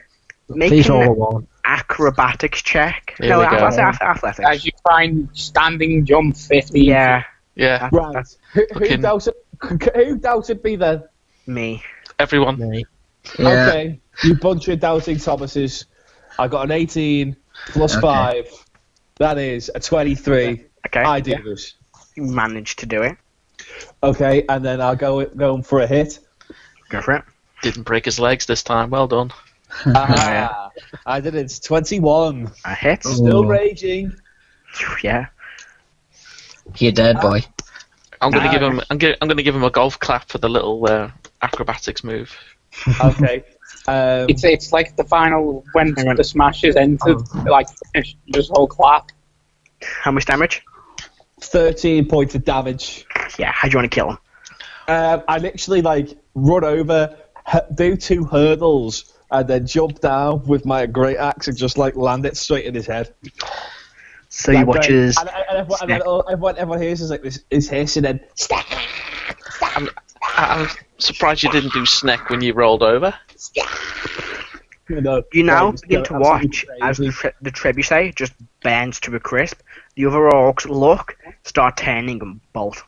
There's other orcs? Yeah, there's loads more orcs in the background just acting like this is going to be easy. We'll hear to watch the show. Snake is bloodthirsty, so he's just going full pelt after the Remainers as quickly as possible. So you begin. Oh, I didn't realise there was more. Oh, okay.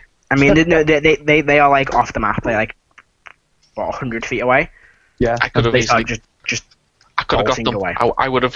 I would have not done that. I would have like gone after them and like tried to sleep a big crowd of them. I mean, there was 30 of them. Sleep. Well, sleep 30. 24. Yeah. I'm going to hit bits with lay on hands. He's one of them. Go for it. Points.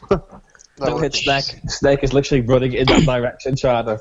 Alright, so you heal a bit. How much is a heal? We'll do the full 10 Alright, 10. available. Bit, you regain 10 hit points. Thank you. Whether your arm does remain broken.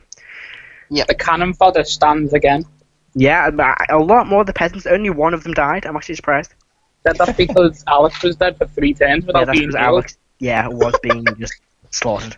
Yeah. However, all but one of the Woodpine field marshals is dead, and 3 of the Grey Spy field marshals are also dead. What they get for being useless? No, they killed like 2 of them. Wow, says the Cleric. They defended all the Yeah. all the village people. So The peg-leg Cleric, yeah. The broken-legged cleric. Yeah, the broken leg heal- cleric. I You can't. healed yourself, dude. these guys I a healed- bunch of peasants. healed the What a bunch Warforged. of losers. Yeah. So with that, we are out of healed combat. them. I will quickly move our screen to I'm literally just going to walk past everybody, go into the tavern and order a drink. I mean, the bartender isn't there. He's still in the. I will put 2 gold on the cabinet and I will pour myself a fucking drink. Okay. And Pour Snake is yourself like, a- Matt, Yes. would Erdan know if orcs can be processed for any ingredients? Make a you creepy medicine. Where's the really fucked up check? I'd say make Change his fucking alignment. Fucking hell. I don't know. Is it medicine or nature? I'd say Medicine. medicine. It's medicine. He's a humanoid. Make a medicine check. Try to do investigation to loot the orcs. Yeah. Let's just get this med check out way fast. He pretty much just wants to like organ the fucking harvest. Do you want me to do the 19. One sec. I mean, they have flesh and bones, so spells that require blood or bits of bone or some flesh, like necromancy spells. Someone created a demon needs the blood of a person that died within the Yeah, last... blood of demon last 24 hours, yeah. Yeah. So Blood you of a can, humanoid. No, yeah, exactly. technically humanoids. Yeah, no, that's fine. Demons aren't my style, so no. Demons aren't my strong suit. Anything Are you on sure these you have guys, some though? people? Everyone make investigation checks. okay. I've got I am a not 15. What'd you get, Karo?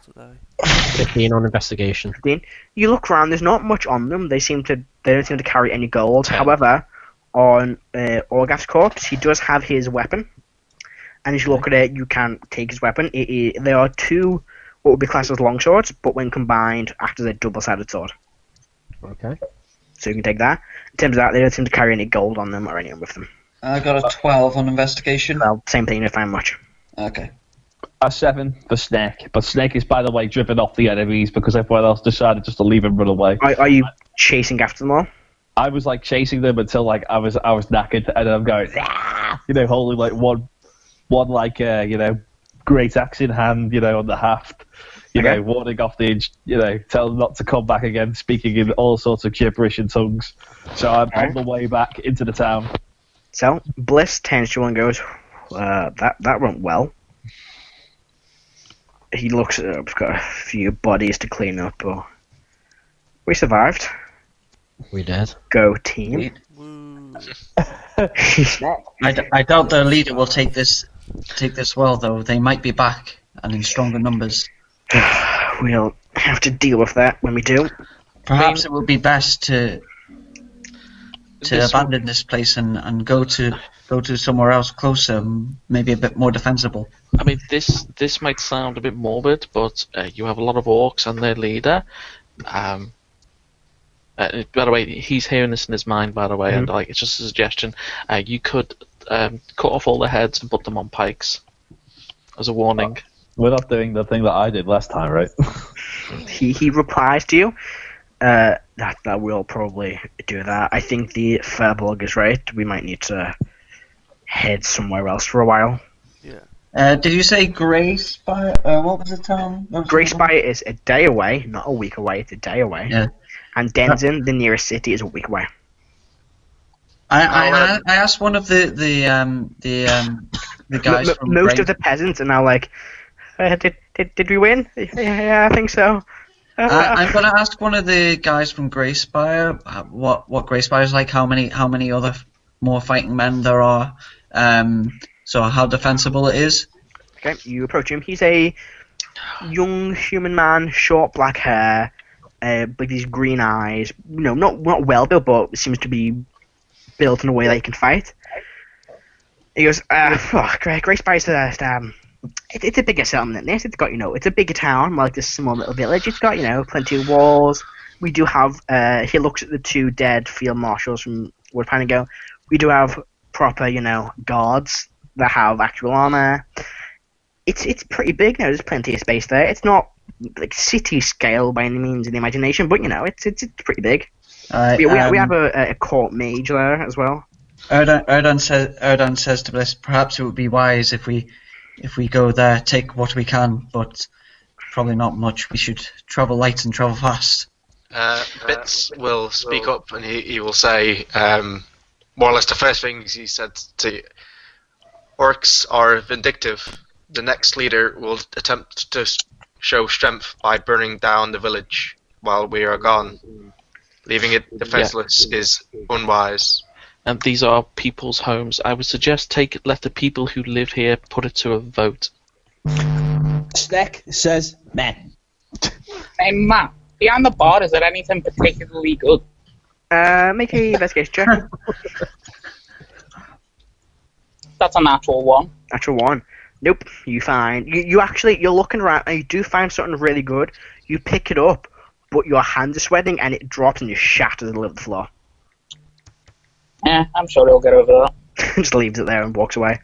Yeah, I just pour myself a drink and sit at a table. Yeah, eventually, Yenda walks in and goes, "Oh, hello there, Mr. Molt, I believe." Yeah. There seems a bit of a mess down there. That's fine. I'll clean it up later. Yeah, I just literally show him the gaping wound on the chest that I have with my 4 remaining hit points and be like, I'm gonna get Aaron, see if he can, work his healing ways. Yeah, follow me, and he's okay. I'll best to go and see what everyone else is talking about then.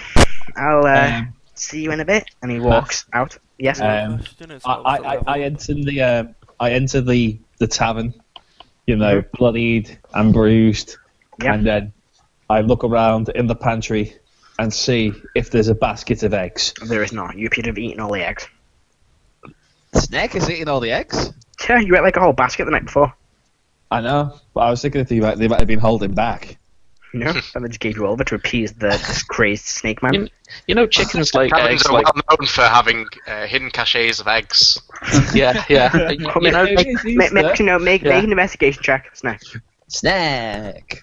Chickens lay eggs like once a day. I have a 12. Is there Something like that. Do I find a chicken coop or anything like that? You do not. Oh, is there any chickens around? Yeah, but you don't find them. Can I catch a chicken? If you want to. Okay, what do I need to do to catch a chicken? Eat the chicken and hope there's an egg inside. Make a deck check, see if you can catch up to a chicken first of all. Hey, have you ever tried to catch a chicken? 18. 18, okay. No. Catch the chicken. So let me just check to see if there's stats for a chicken in the monster. No, I thought, but an 18 is not enough to catch a fucking chicken. You actually have a try to do that. Sure. Do that in real life. I'll try and catch a chicken. Let me see if there's actually stats for chickens in here. I don't think there are. While you're having a look, in the meantime, I'll go for the orcs and any bit of because I know that they're sort of scavengers. Any bit of like decent material or bits of metal from weapons or tools, I will just collect and put in my bag. Okay. When you head over to the trebuchet. Do you want me to make an investigation check? No, you managed to, after you're spending some time, you managed to pick up like bits of scrap metal I have. It's not much, but it's a bit. Yeah.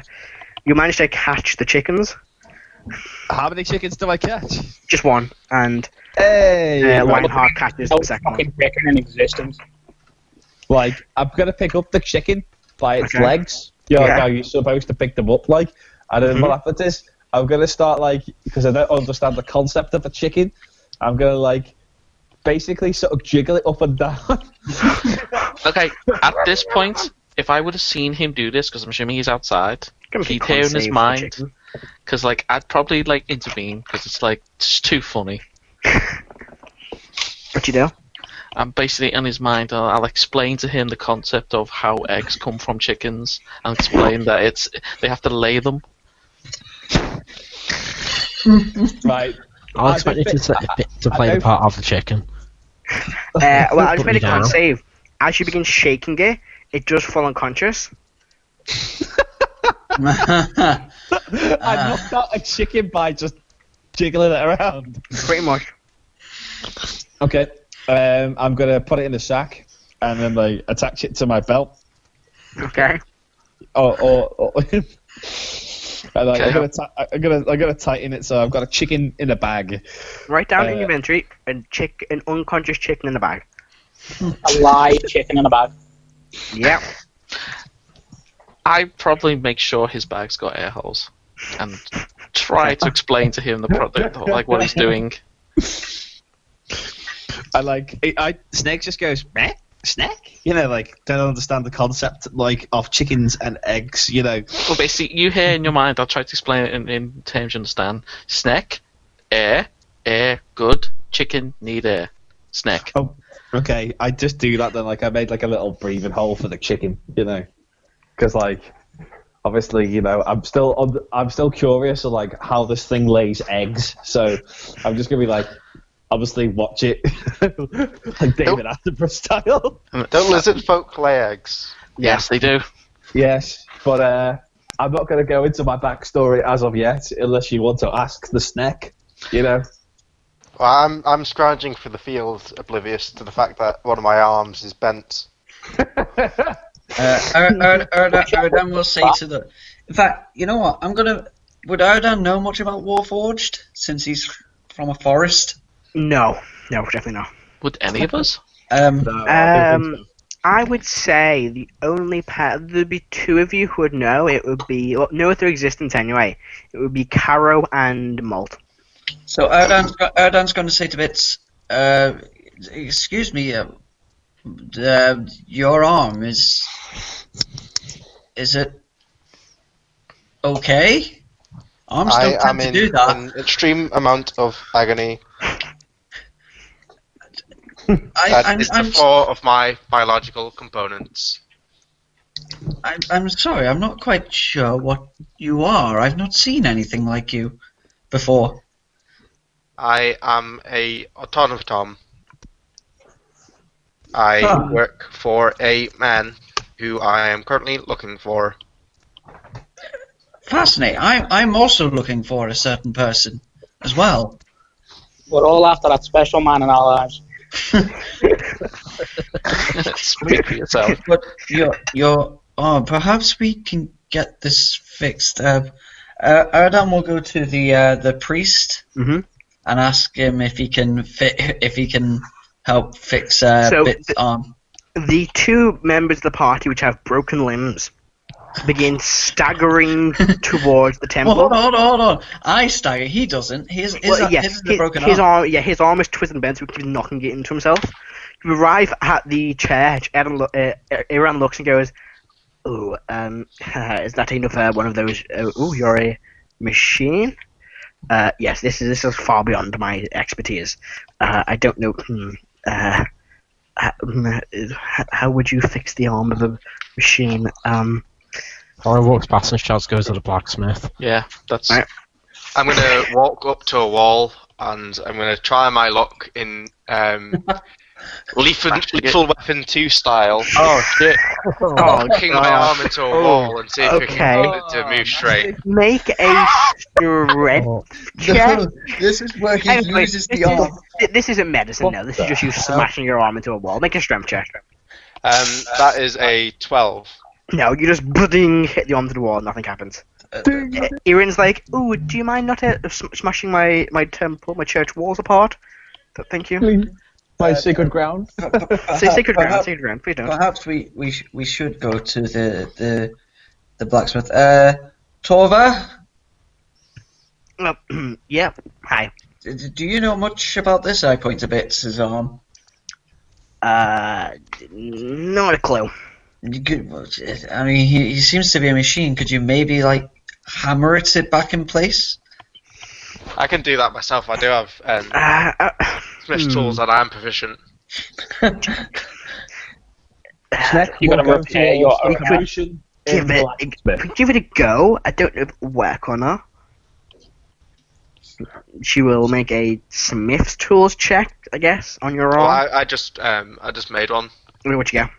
I got a 18 plus proficiency. Would I add my intelligence as well? Yes. So that's 14. 14. No, that's no. 14. 24. Oh, 24. Oh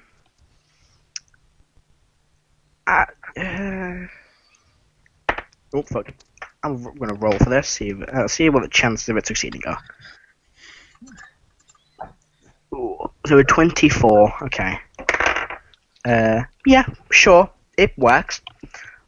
Not the most. It's not perfect. It is still bent out of shape, but it's functional. Well, I just wanted it to the point where it's gonna start to heal. I mean, at the point where, because it's more of a mechanical arm, it wouldn't heal back into its right shape, but you have managed to put it back, so it's actually a working arm. You kind of bend it back the way it came originally, and that was like a much thinner bit of metal in between where the break actually was. So kind of like hammer them down to like an even size. But yeah, it's functional again. With all the commotion going on in the blacksmith, you now see Snake like walk in and notice them sort of fouling this guy's arm together, and Snake goes, "Snake?" Like totally confused, like Snake. Snake, you will basically hear in your mind, let's go to the tavern and get a drink. And then like he approaches the metal man and then like pokes him and goes, "What? You? Snake?" I am a Warforged automaton. What? Forged? You've never heard of a Warforged, Snek. I am from Renee's Ton. Nah? Renee's Ton. I'm gonna have to get out the world map to see where that is. I have actually changed the map a bit just for drawing ease, but it's the same thing. Like Snek decides to like get his golden whistle, like that he'd been given as a trinket, and decides to like imagine like looking at at bits and seeing that he's like basically a floppy drive, and like he tries and inserts into the front of his chest to the end of the whistle, like but there's no insert, and again Snek. Bits, you hear in your mind my voice, and you hear, I am sorry about Snek, he's a bit of a moron. Just humour him. And as you're saying that to me, I pick up like a loose bit of scrap and I start doing the same to Snek, assuming it's some kind of cultural custom. And like Snek just goes, "You don't know what you are," and I'm just like, goes that, and he like sort of like walks off and goes, "Tin man," and like takes out his pot, his like cooking mess tin, and then like dings them together, like clanking them together like a kid to like pretending to like make a drum noise, and goes, "You hollow, you stupid," and then like puts it back in his bag, and one of the chickens coming alive here, so it's going, you know, in one side, and then goes towards Heris, is it? Heris. Hello? Go on. Oh, can you hear me? Yeah, we can. Go on. Just about, yeah. Oh, have we lost the Snek? Oh no, Snek. I don't know. He's about to say something. It's checking out the back, so he's chasing it. I think Snek is vanished. Well, you basically get back to that in a minute. Bits you'll hear basically sighing of my voice in your head, and I'm saying, sorry, he is a moron. And I just like look around, slightly confused at the voice in my mind, and I will wander off and go and take a rest where I can. Yeah. So long rest. You are long rest. You are treated to a lovely meal prepared by Yenin in the tavern. You stay for free, and you all rest up easily. I just stare at the plate, like bemused. He's like wondering why they put it in front of me. Is it a warm plate? Is it a warm plate? Are you going to sentry this? Just hot plates. Yenin goes, "Ooh, hi, Mr. Machine. Do you eat food?" I do not require much sustenance. Ooh, is there anything you'd like? I would like to find my friend. I can't help you with that one, but that's so sad. Good luck. He kind of goes. That is. He kind of says, "Like, God, this place is depressing," and starts walking back behind the bar. Is there anything you want to do before you take a long rest if you want to, and it kind of night does fall. So do you want to rest for the rest of the day, or anything you want to do? Yeah. I'm gonna meet again with Bliss, and I'm gonna say the orc leader will probably want to attack again. The Warforged is probably correct. He'll want to show strength, and it'll probably be best if we're not here when he does. I agree with you, Mr. Erdan. Best thing we can do is move to Gracespire or Denzin. Gracespire would probably be best. Although it is not a city, it does have walls and is more defendable than this place, and is also close. I might myself head to Denzin. I know some. He looks at the chest in the corner of his room. I know some people in Denzin might be able to help. But for now, I will suggest to the people that we do pack up, we take what we can, and we do head to Gracespire. Do you wanna make a? Are you gonna do it openly, or do you wanna try and stealth and do it? Try and stealth it. Alright, make a stealth check. Is there anyone standing by the chest that can hide between? I mean, the chest itself is in the corner of the room. There's a jail cell with a wall next to it, but no one can seem to see. If you hide behind, you'll be obscured a bit by the cell. Alright then, let's roll. Okay, slight hand check. Let me roll my stealth first. On my stealth, is that a plus? I got 28 on my stealth. Yeah. What's your passive perception, Erdan? Erdan? John? Yeah, sorry. What's your passive perception? 14. 14, yeah, no, neither Bliss or Erdan notices you slip in. Okay. Okay, Thieves Tools check. I got a 17. 17, yeah, you easily. It's a very simple lock to pick, because it's a normal chest with a little lock on it. You open it up, you pick it, you open the side, and there's not much inside. Yeah. There is it looks to be just a spare set of clothes, a very, very small little box inside that, and then there seems to be a suit of armor, but kind of a chain shirt and the helmet inside. Okay. Is that box? Can I just open that freely? Yeah, the box is it's not locked, but you can open it up. Okay. Inside, you see a few little things. You see, the main thing that catches your eye is you see just a little ring inside, but the main one you see is this insignia of a rank, or this medal. It's make a quick history check, see if you know what rank this would be. I got that one. After one, you have no idea what rank it is. Can I just take it all then? Do you want to take it? You pocket the. Is there any, as a thief, I know about hidden compartments and stuff. Is there anything like that in this chest? Not in this chest, no. Okay. I'll just take the box then. With all right. the stuff and just stack There's also in the box. There's also a medal, some sort of medal from the war, and I won't take the box. I'll just take everything out of the box and put it in my pocket. Okay. And there's also this little piece of paper. It's weird. It's like a black and white photograph. Okay. You don't know how the hell this is made, but it's a little black and white photograph, and there's something inscribed on the back. Do you speak Elven? No. No. So you read the first bit, which goes, the 77th Battalion of the Vaddenheim Army, and then something in Elven, which you can't read. 77 what? The 77th Battalion of the Vaddenheim Army. Okay. So I take the ring, the photograph, and I'll take the insignia with the rank and stuff, even though I don't know what it is. Alright. And do you leave everyone else there? Yeah. Make a stealth check for leaving, please. Oh, I got 11. 11. Sorry. 12.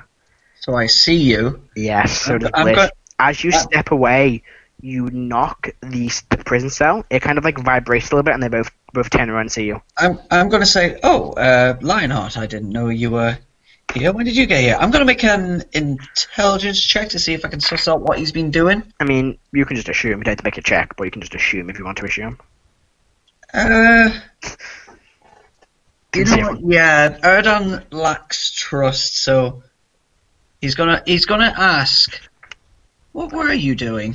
Let's gonna make an insight check. That's a natural 20. I'm gonna make an insight check as well, actually. What'd you say? I'm gonna make an insight check. That's a 19. 19. Lionheart, what'd you say? I'm just gonna say I had a peep inside the chest, and there was some chainmail and armor that wasn't suitable for me, so I just left it. With an insight check of a 19, can I tell that he's hiding anything? Make a deception check, Lionheart. Perception. They're gonna know I've looked in the chest, but I'm not, like, they don't know I've took anything.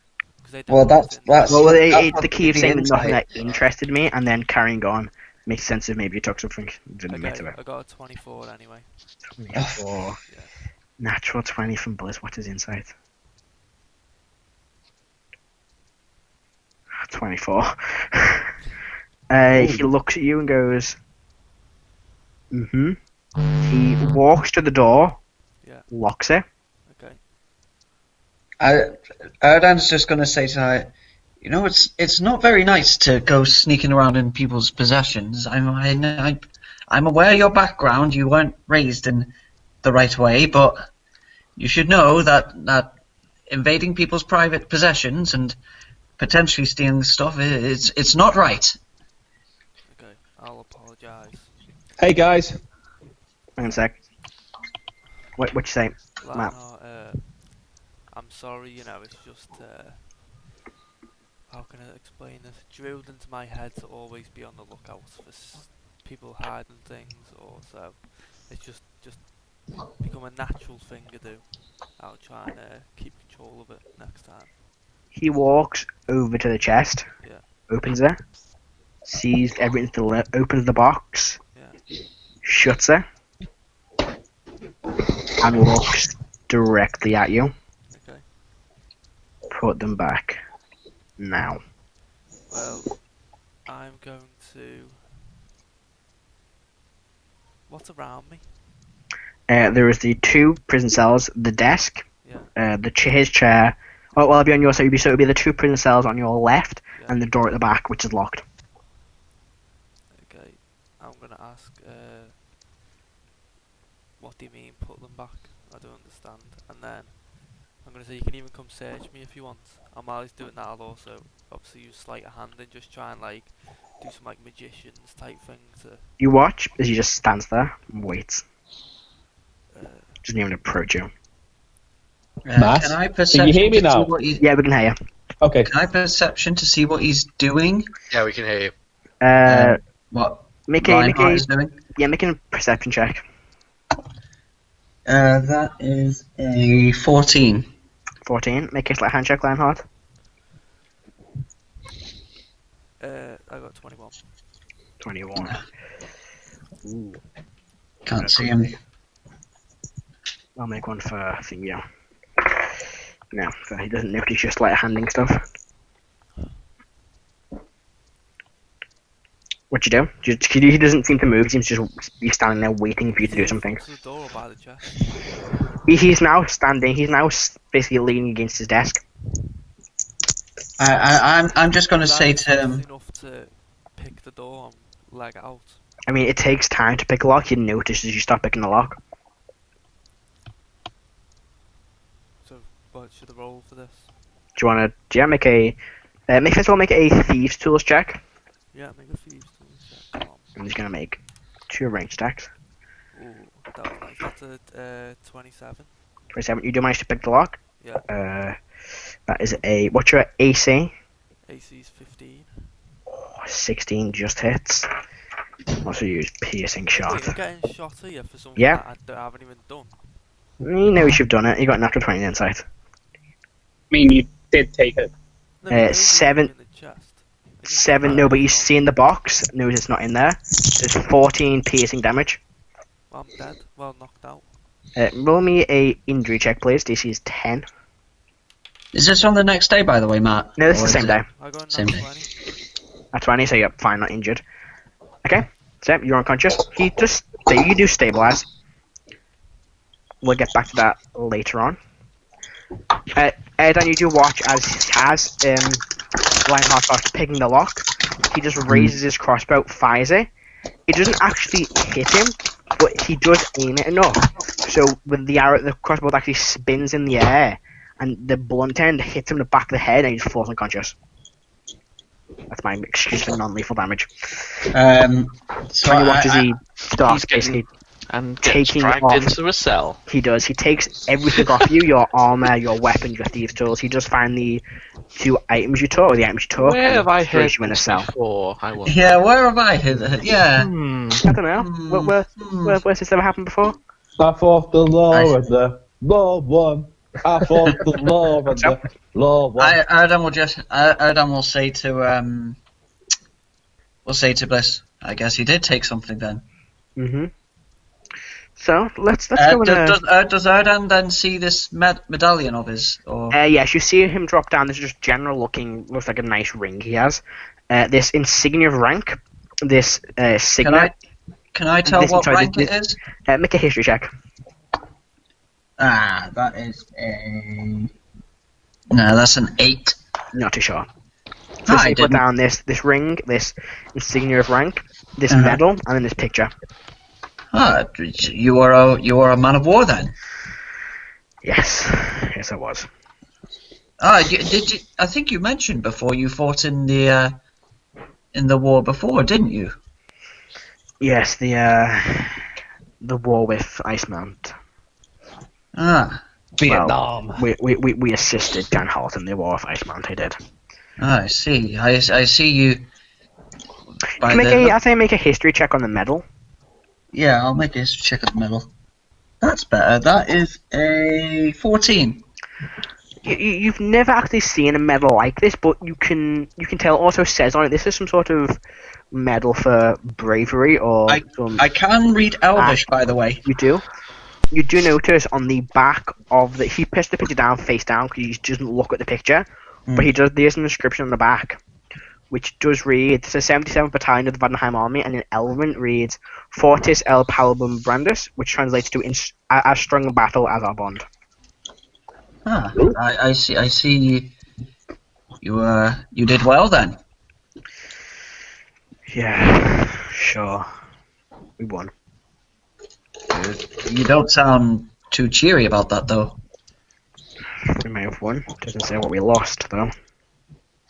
That's a fair point. Right, he seems to have just composed himself for a minute. Let's deal with the people in the morning. Agreed. I will come and meet me tomorrow, or I'll meet you at some point. We will discuss what our next move is. Very well. So, do you all, unless anyone wants to do it, or do you all long rest? Yeah. First, since this is just a quick question. Since I have mending and like everything you summon as an artificer is repaired by mending, would mending work on myself? Not to heal, but just to sort of fix limbs. Yeah, to fix like it's injuries. Jesus Christ, Chris. Sorry. Maybe do that later, dude. Come on. Yeah, or maybe just mute yourself for a bit. Yeah, I need to eat. Would that help me get my arm straight? It wouldn't. It would probably straighten the arm, but the damage would still be there. Yeah, So you'd yeah, need. It would heal just to fix. Aesthetically, it would fix where your bits are broken aesthetically, but for in actuality, it would still be broken. Okay. And the other thing is, like, who in the group seems to be the strongest looking? Definitely Karo, this massive paladin with 20 strength. I will go up to him, and I will say, please accompany me. Bring a bucket of water and a shovel. And I will just walk into the field with a bucket of water and a shovel. Okay. Follow. And about 60 feet away from the village, sort of where the area where the orcs were invading from. Mm-hmm. I'm going to start digging a hole and have him dig a hole with me. Okay. Okay. And I'm going to have fill it with water. Alright, it takes you a bit of time, but you do manage to. It takes about. How big's the hole you're trying to build? 6 feet long and sort of like 4 feet deep. Takes you about an hour, maybe at most. Okay. And then I'll give him the other sending stone I have. Oh, no, Snek still has it. Yeah. So Snek has the other sending stone, and I'm just going to get into the hole. Okay. And then that's where I'm going to have my long rest. Alright, in a hole full of water. In a watery hole. Yep. And if any orcs comes, because I'm still technically aware of my surroundings, if at any point during the night an orc comes, I will I'll use my sending stone to tell Snek. Okay. So you will take your long rest. Karo doesn't. He stays up. He stays awake just to keep watching in case any orcs turn up during the night. Ooh. So you know what this means, boys? Yeah. Make a perception check, Karo. Not 20. Not 20. Ooh. You watch out. Keep an eye out. You can see occasional animals scurrying around, some birds fly over, but apart from that, nothing else seems to approach. Okay. And the night goes by uneventful. Molt? I've got really nothing to do. I ignore like people for the most part. Just In the morning when you wake up, you've got this itch on the top of your shoulder. I'm just gonna reach for it. You reach for it. There's something there that wasn't there before. I look over to it. You look, and there are 3 very, very small scales, red scales. Apart from that, nothing else happens. What have you been doing? Morning comes. You do see, eventually, Lionheart rejoins you. For Lionheart, not much happens in the night. Bliss just leaves you there. Okay. And just doesn't acknowledge you. You and then opens. My stuff, didn't you? Yeah, he takes your stuff off, puts it in the ground, and opens the cell, gives you it all back, and says, "Don't touch my shit." Does he actually take anything? Because no, he just the only thing he takes is the stuff that you took from him. Everything else he just will give you back. Does he get it all? Because I'm sure my characters have secret pockets and stuff. I mean, he literally searches. You spends like an hour searching you every single interview. Oh my! And eventually hands back your clothes. He takes most of your clothes off, and then hands that back to you. Hands your armor, your weapons, your gold, but just takes what he had originally, and then puts that back in the safe and locks it. Okay. And then seems to keep an eye on you as you leave. As I leave, okay. So, in the morning, you are all, unless anyone wants to do anything when they wake up, you all meet up again in the town square. Okay. I'm going to ask, does anyone speak Elvish? Yes, I do. Yes, I do. Can I ask them to, can I ask them to translate the message? Yeah, you can. That I remember, obviously I don't have the photograph, but I know. Yeah, so you can remember. It's only a small bit in Elvish, you remember, yeah. I just wake up and strut out into the barn. Out of the barn, sorry. I'll ask them to translate for me. I don't think you deserve to know. Who else here speaks Elvish? I don't. speak Elvish. A lot of people speak Elvish. I'm just going to ask everyone if they can translate it. Like, I've got no problem translating it. Snek just says, "What's an elf?" Snek, you hear in your mind, pointy ear human. Ah, Snek. No. Okay, so is someone going to translate it? I'll translate it. Okay. You sure you want to do that, Molt? I mean, do I get the inkling of not to do it? I mean, you just sense things out with what Erdan says. Maybe this isn't a good thing. He found out why, but have your own free I mean, will. I don't know what happened. He's just asking me to. Yeah, good point. So I will. He's asking me. I'm being helpful, so I will translate it. Yep. So you'd have the translator. Yeah. And it just says, oh god, I've knocked half a note off the page. It says, but the first bit says the 7th battalion of the Vadnheim army, and the bit in Elven says, in strong in battle as our bond is strong. Okay. So it's strong in battle as our bond. Okay. Do you remember who the people were in the picture? One of them looked like a younger Bliss. There was quite a few of them. There was about maybe 20 or so in it. One of them, you think, sort of like a younger Bliss. Maybe a few years younger. Does anyone distinctly stand out in the picture? No, none of them that you'd recognise. Okay. Yeah, cool. So? Snek. I'm going to also describe the ring as well. The ring just looked like a nice ring. Nothing too special about it. It was a golden ring with this ruby on the top. Alright. Someone say Snek? Snek, you hear... Snek, check the chicken.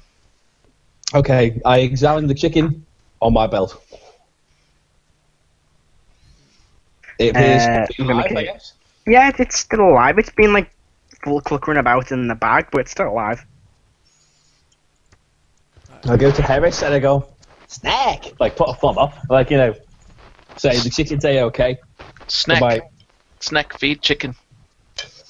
Okay, and like, I look around in like the barn, and like, do I find any sort of like grain or anything, or chicken feed? Make a investigation check. I will investigate indeed. Snek. Does a natural 20. 20? Yeah, you find a bit of, animal feed.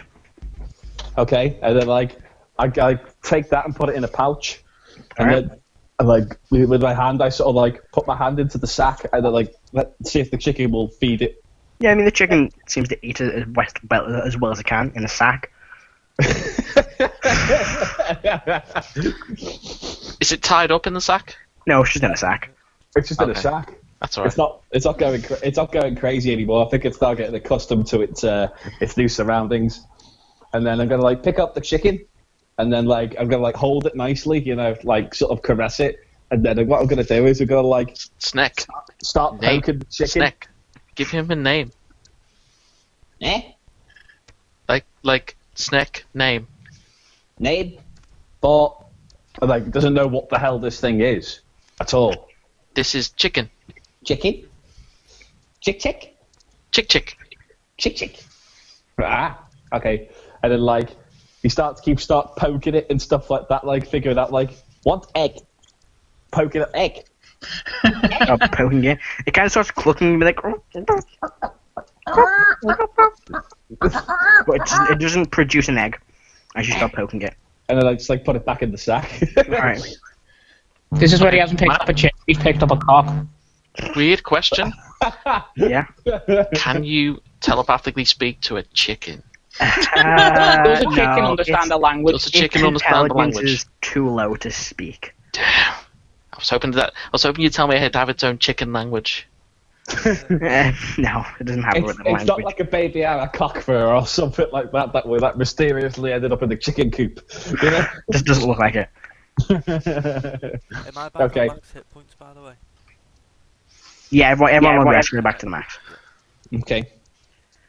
So, do you all meet up in the centre of town? Indeed we do. So, Bliss is there. Yep.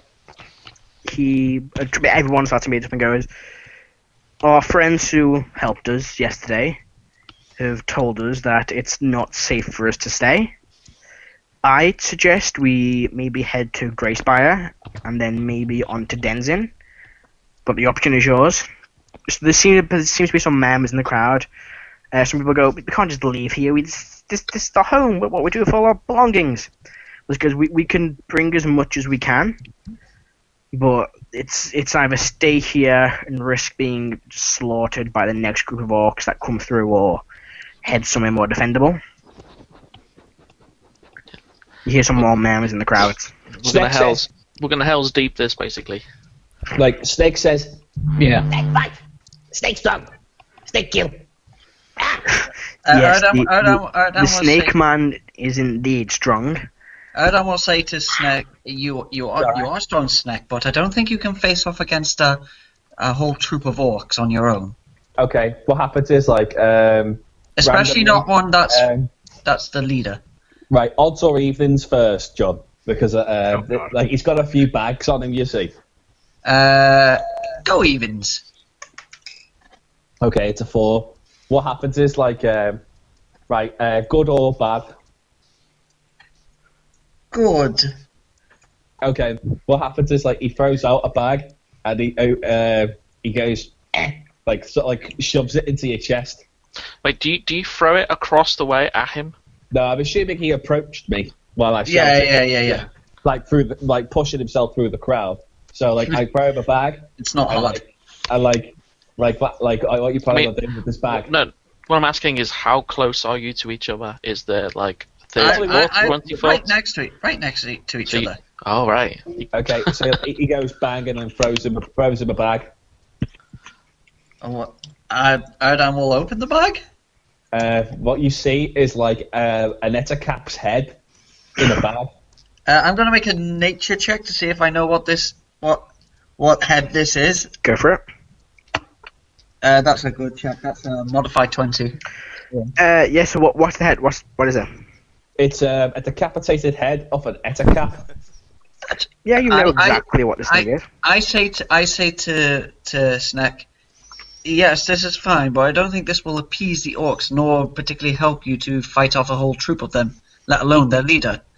Me great slayer. Me take the run. While he does that, and when he like picks the head up, I'm gonna mage hand. I don't pick the head up. I just open the bag. I'm gonna mage hand the head and lift it up invisibly. Okay. You just As I am a spellcaster, I would know what's going on, right? Mm-hmm. You just see it start randomly levitating into the sky. And I go, No! Can I look over? I look over towards either Molt or Heris, since I know they are spellcasters. Can I see either of them casting a spell? No, you can't see them either of them doing anything. Oh, Snake is jumping up and down trying to grab the head, by the way. I just put the bag down and walk away. I'm just laughing. I pick up the bag, go, Nah! Snake head! Give me! I just look at Heris and just be like giving a look of, is this you? I turn and chuckle. How big is the head? and that's a cap's head. It's about the size of a small football. Yeah. It's quite a big creature. So you watch as all of the townsfolk start looking at you, look a bit confused, and Bliss goes, I'll just let it go eventually. Yeah, Bunty falls back down to the ground. Okay, I scurry towards the head and go, like, stroke the head and then put the head back in the bag and tie a knot and put it back in the bag. I just whisper to Bliss, ignore him.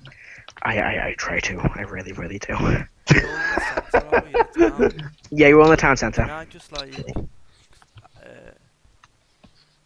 I've never seen a Warforged before, like Alex.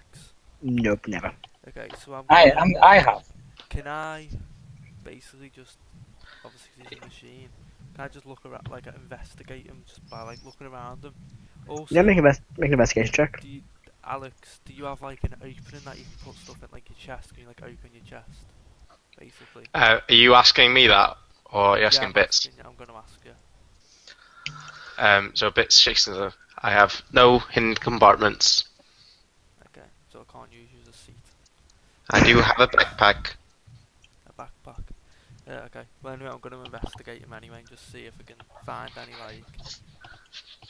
Yeah, basically While that's going on, Karo's gonna step forward next to Bliss and address the townspeople, because that's kind of why we're here at the minute. Let's go. The orcs will be back. You're worried about losing your homes, but these are just buildings.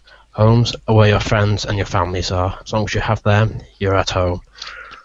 Make a... Oops, sorry, Karen. When the orcs come back, they'll raise everything, but nothing will be left standing, no people will be left alive. If you want to survive, you need to move.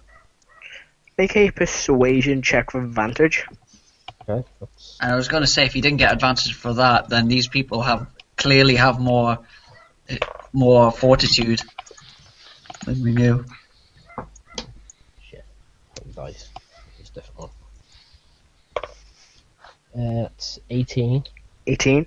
You say that, they all begin looking at each other, start nodding. They go, one of them goes, so what's the plan then? What do we do? Where do we go?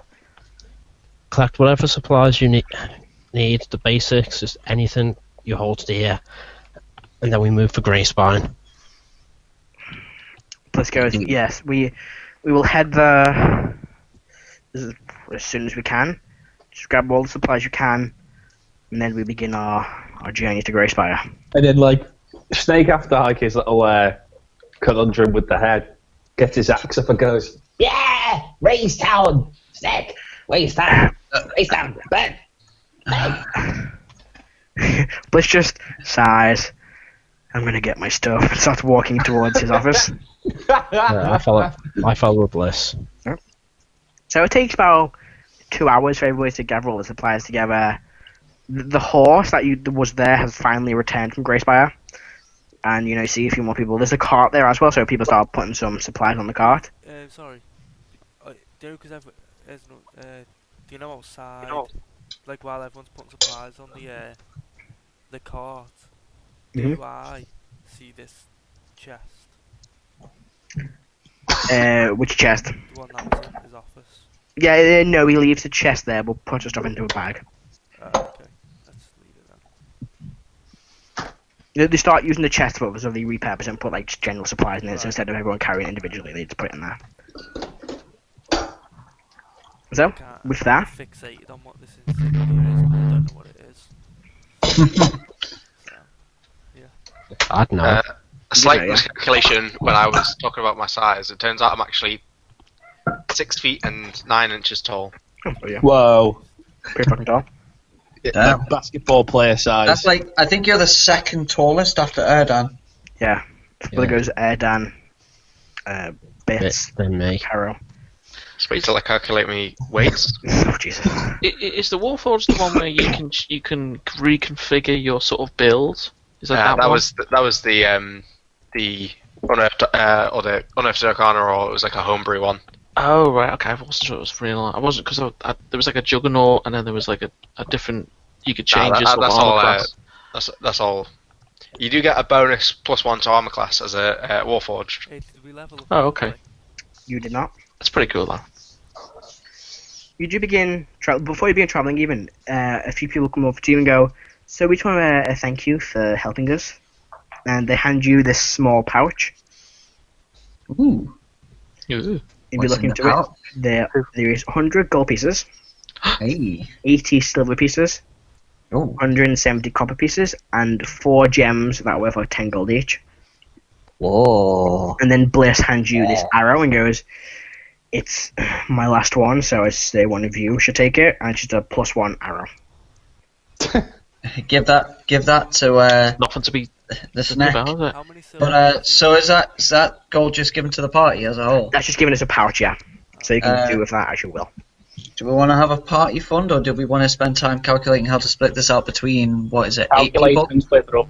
I don't want any of you guys having my money. Okay. So go through that again, Matt. It was 100 gold, 100 gold, 80 silver, 80 silver, and 170 copper. 70 copper. And how many gems worth? 4 worth 10 gold each. Can I have one of them? Because Snake likes shiny things. We'll see if you'll get any. Shiny. Alright. Time for some quick maths. So the 100 gold. Damn it, Matt, why can't you use numbers that are divided by 8 evenly? I just randomly rolled out a table. So 100 gold, that's... It's by 7. Yeah, by 7 or 8. That's 12 gold each with 4 left over, I think. Yeah, 4 left over. Well, I wish to have Y10 as a gem.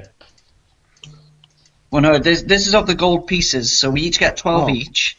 Okay. Who wants an extra 1? 4 people. Who wants extra gold?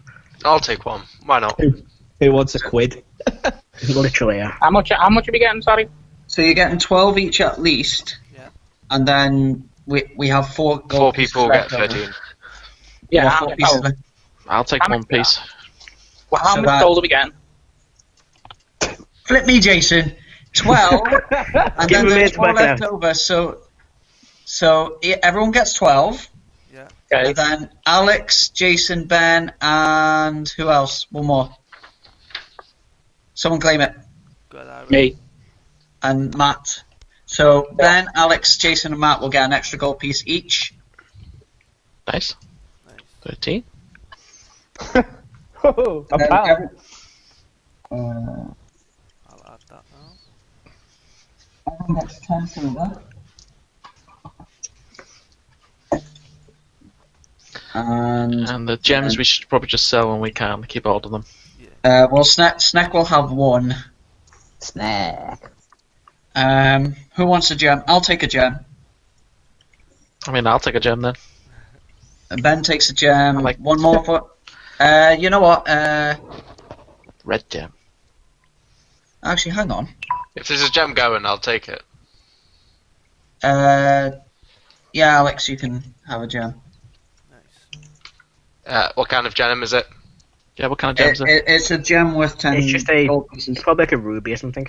Okay. Ooh, a ruby. 10 gem. And then everyone gets. Oh, wait. Everyone gets 21 copper. What about the silver? Everyone gets 10 silver.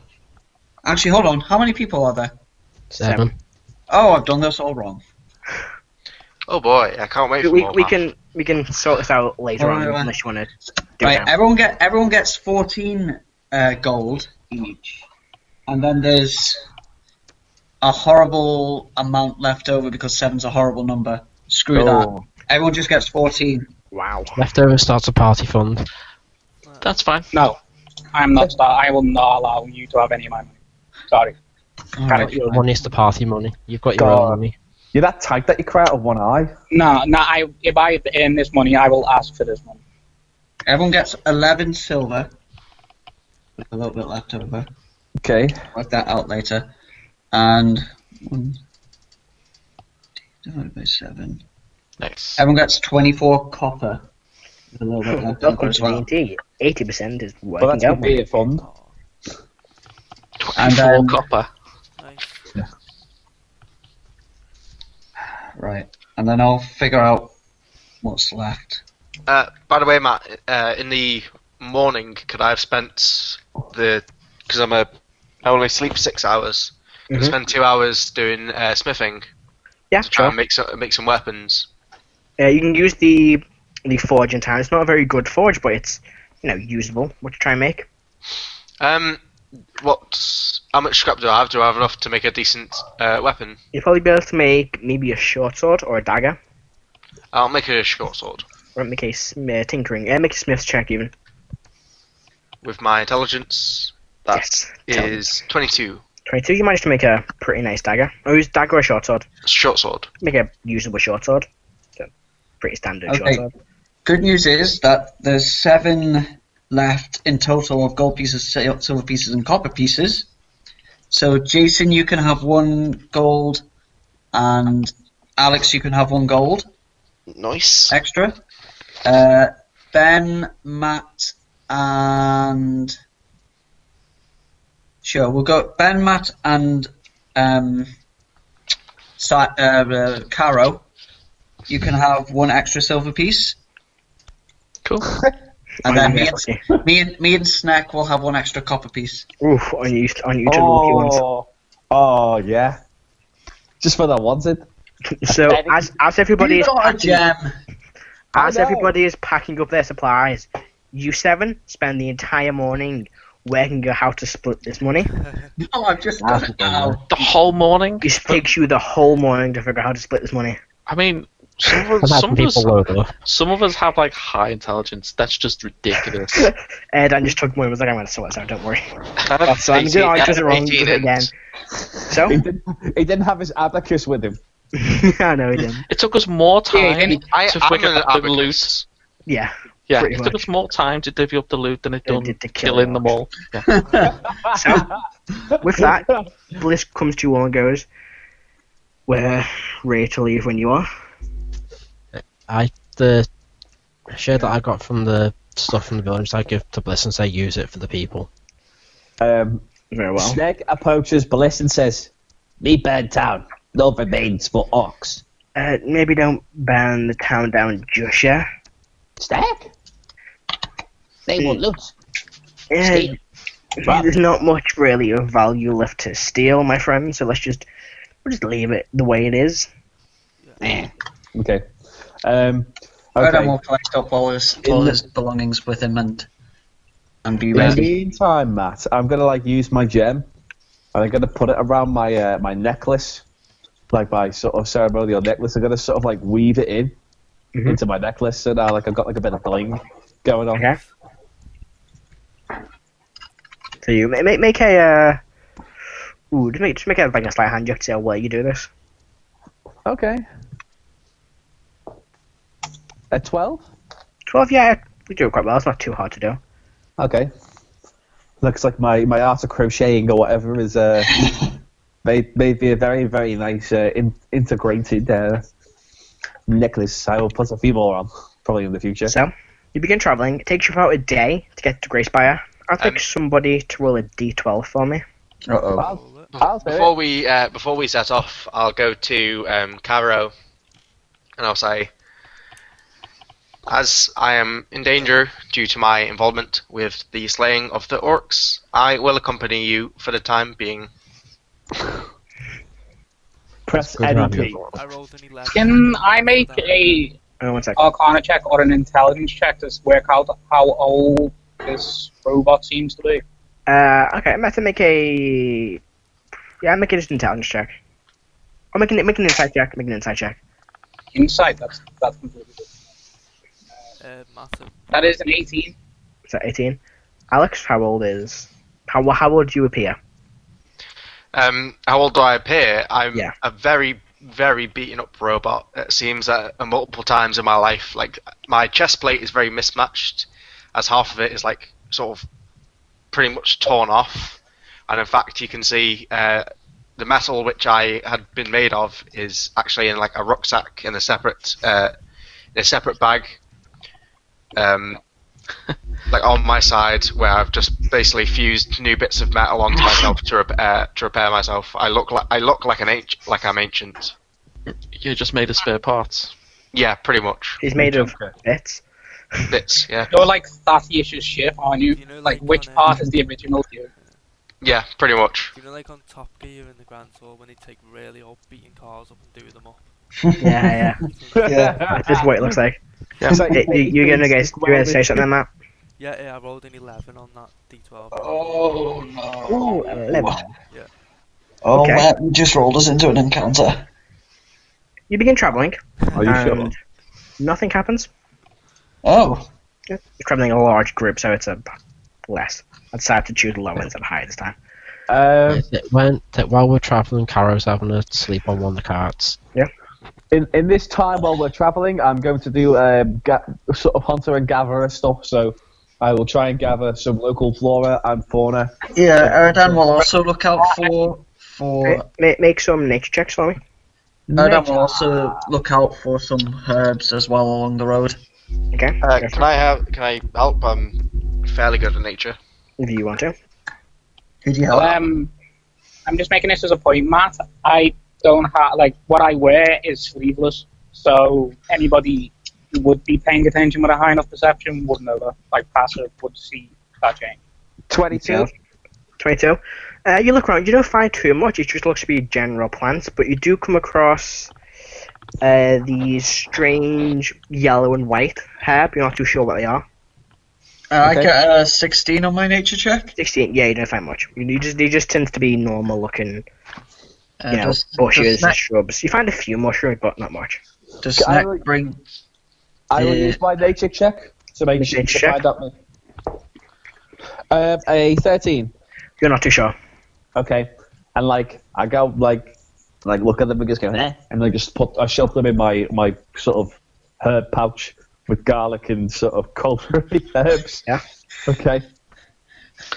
Molt, you would hear in your mind, since you let it be known that you are shirtless, you hear. I'm not shirtless. It's just sleeveless. Sleeveless. Whatever you want. Could be hot. I don't know. You might just You hear in your mind. What is that on your shoulder? Are you okay? What was that? Sorry. I'm fine. Don't worry about it. Oh. And you'll also hear. What did you think about what happens with the orcs? You've been very quiet. I kind of blacked out. I don't remember much. You don't remember the fire? I remember a lot of fire. Do you want to talk about it? No, I do not. Let me know when you want to talk. I think me as the player knows what's going on, but Erdan wouldn't. Yeah, I thought John might know. I'll approach the halfling. Okay. Yep. And I'll basically blunt. I'll say, you appear to be adept at sneaking. Yes, I was trained in the art of thievery with the Thieves Guild that took me in. Erdan will just shout out after him, which isn't right, by the way.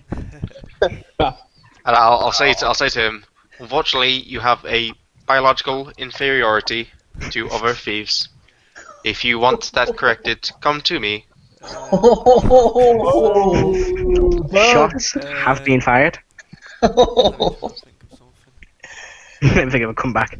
I'll just walk away in the meantime.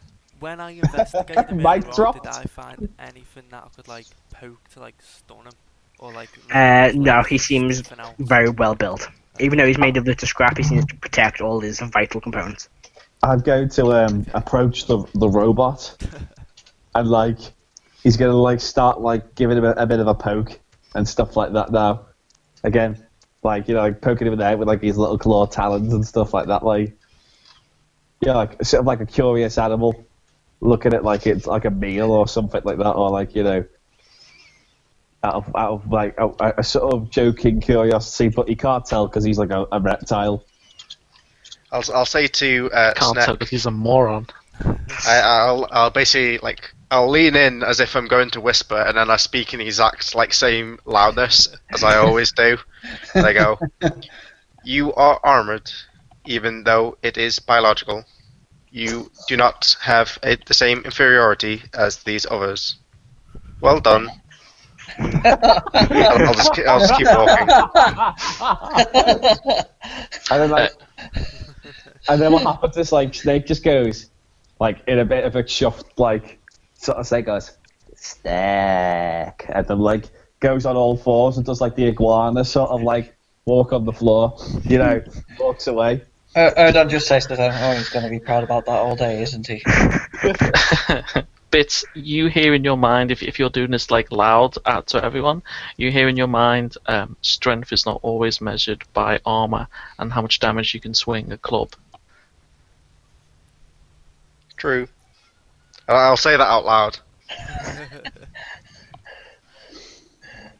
Okay. I'm going to assume Alex's race has never seen halfling. A halfling. No, they would have seen them. You'd know what they are. Halflings are. They're a common race. But they are regarded as I'm inferior. aware of like the general idea of halflings. They are an inferior race. Oh. Hey, leave I'm the just little talking people out about of this. He says this when I was the only person who even attempted to rescue him. When he went. Hold on. Did you just say a halfling's an inferior race? No, that's No, I said that he has a Alex. biological inferiority to other races Yeah, I'll let you have that. because they don't have dark vision. Get wrecked. Neither do humans. Neither Oh, do light. Warforged don't either. Dragonborn. As a half. So the snacks. As a halfling, I'm going to say to the waterfall. Not the Firbolgs, actually. At least I was They're able to screwed kill at night. two orcs. Oh, Firblog's get a lot of good shit, right? What did you say? What did you say, Matt? I missed I'm that. going to say at least I was able to kill two orcs, unlike you who got knocked out after one attack. 2 attacks. That's That's my entire witty retort. I was merely Okay, go- offering you goggles of night vision.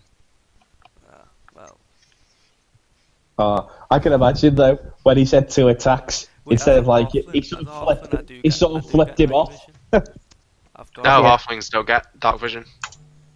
Sure they do. Don't they? No, Or they is that don't. gnomes that do? No, Yeah, it's gnomes not. do. Ah, okay, fair. 'Cause I remember deciding Screw whether to gnomes. be a gnome or a half. Huh. So I can make goggles of night as one of my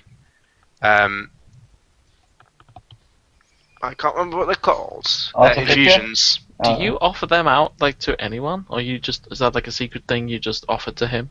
I'm not being social about it. I'll offer them to anyone who I think could use them. Well, can I still take them? Or are you just gonna? I don't have them at the moment. I just said if you need them. Oh, so you can make them. Yeah, at the end of a long rest, I can make a select few. So Okay. I can enchant a weapon. I can make sending stones. I can make goggles of night, and I haven't picked the last one yet. Actually, I'll do that now. Okay, our Artificer's a bit broken then. Not really. No, I can only have 2 at a time. So I can have an enchanted a +1 weapon or goggles of night or 2 other things. So there's a limit. Gentlemen, I think that if you give the Snek NVGs, it's going to be very, very dangerous. The Snek already has NVGs. Yeah. I don't have dark vision. I have a do. sending stone. No, you've got dark vision as Lizardfolk. I've got Dumbass. Oh, do we? I'll check again. Yes, I you thought do. Hey, okay, cool. I So- can have thermal vision. It does take you a day to travel to Greyspire. It takes you a bit longer since you're moving in like a big convoy. But eventually you do arrive at the large town of Greyspire. It's surrounded by this stone wall, a wooden palisade wall with a large set of doors to get into it.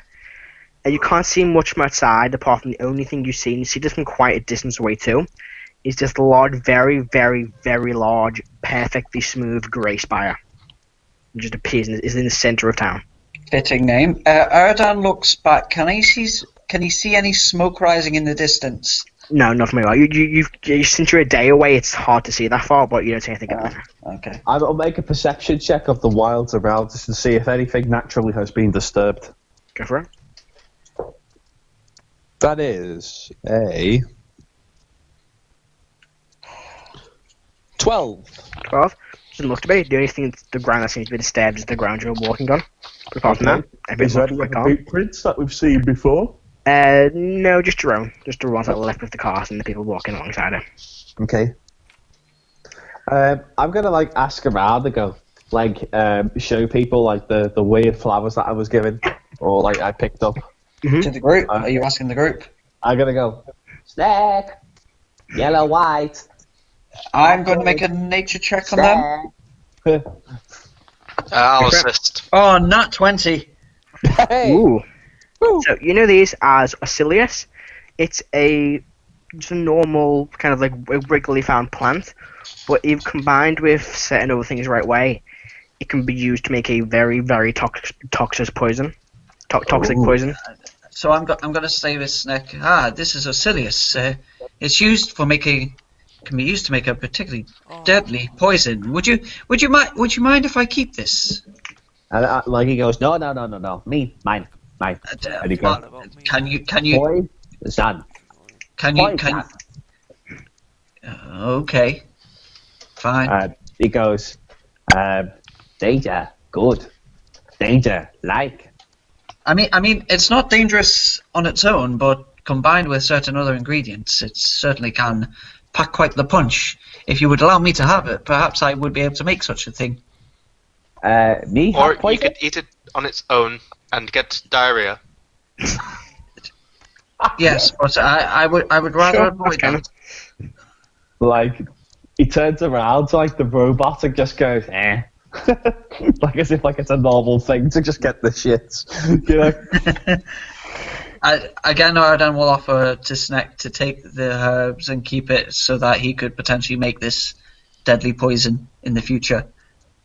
Then he goes, eh, and he just like throws it. He just like gives it to you. Erdan, you hear in your mind, Snek might just eat that. Ha ha ha ha. I reply in my mind, yes, but well, some things you can't avoid. Never eat yellow snow. By the way, I'm 142 kilograms. Jesus. I benched that. Of what metals? I benched that as a halfling. So, you do arrive at Gracespire, and the gate is opened. Quite a lot of people look as a large caravan of people arrive with, you know, a mixture of strange races leading it, but no one seems to question you. No. What would you like to do? Is Bliss with us? Yes. I assume he'd be taking the lead, as he's Yeah. the de facto leader of Woodpine. Yeah, he seems to be ahead of you all, but you're kind of, you know, accompanying by him. I would just follow Bliss. Alright. Let him speak for the village. Say to the party, now we've done what we're supposed to do, we've saved these people, can we go on another adventure? I'm going to reply. Oh, sorry, you go, Chris. I'll go and just find a place to sell the sword I had made. Alright. I will reply to Lionheart. No, we should help these people out. I say we should do something about these orcs. I was not quite happy with them attacking us on the way a few days ago. I'm just gonna go find somewhere to sell this gem. Okay. And Snek just says, Snek needs eggs. Snek, you hear in your mind, Snek, come with me, we'll get some eggs. Okay, I follow Heris and go, eggs. Actually, can I check the chicken has laid an egg? He has not. In fact, I'll roll for it. Please, go on. I'll drop that dice, I'll get you in a minute. Ooh. He has not. Oh. So, like, after poking and prodding the chicken and feeding the chicken, I have not got any eggs. Damn it. No eggs for you. You begin making your way through the actual town itself. Where'd you all head to? I will head to the local market. Oh, you go. I was just gonna say, I'm gonna ask people and look for a jewel crafting place, smith, someone that sells gems. Alright, make investigation checks. Ooh, investigation. I'm gonna go to the market as well and use my Thieves Can't ability and write a message on a wall. Thieves can't what? 12. 12. Yeah, you do eventually find the market. This town's a lot bigger than Woodpine, so there's quite a lot of buildings. But you do start walking through the town, you walk past this large grey spire and arrive in the market, and you know, it's quite busy. There's people, you know, going about buying things. You see a few different stalls. I got a 17, Matt. Do I find anyone that's selling eggs? Yes, you do. Okay. And like, I go up to like the shopkeeper and go, eggs. Yes, of course. You see this half-elven man. He goes, yes, we can get you, sir. Eggs. Eggs. How many would you like? All. All? Okay. All. He goes into one of his baskets and starts putting a few eggs in. He gets about, let me roll, see how many eggs he's got. Are we in the same area, Matt? Yeah, it's the central market. Central markets. The shopkeeper will, if I'm like looking and seeing this happen, the shopkeeper will hear in his mind. He'll hear, "The crazy Eggman will eat your children. Sell him everything you can and run." He starts looking around, quite confused.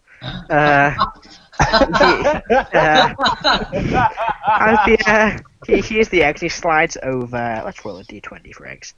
That's a terrible roll again. 9 eggs.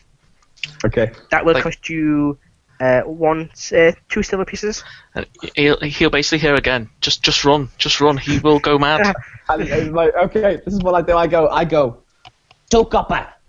No, 2 silver. I start looking around. 2 copper. I'm gonna try like haggle with the market guy.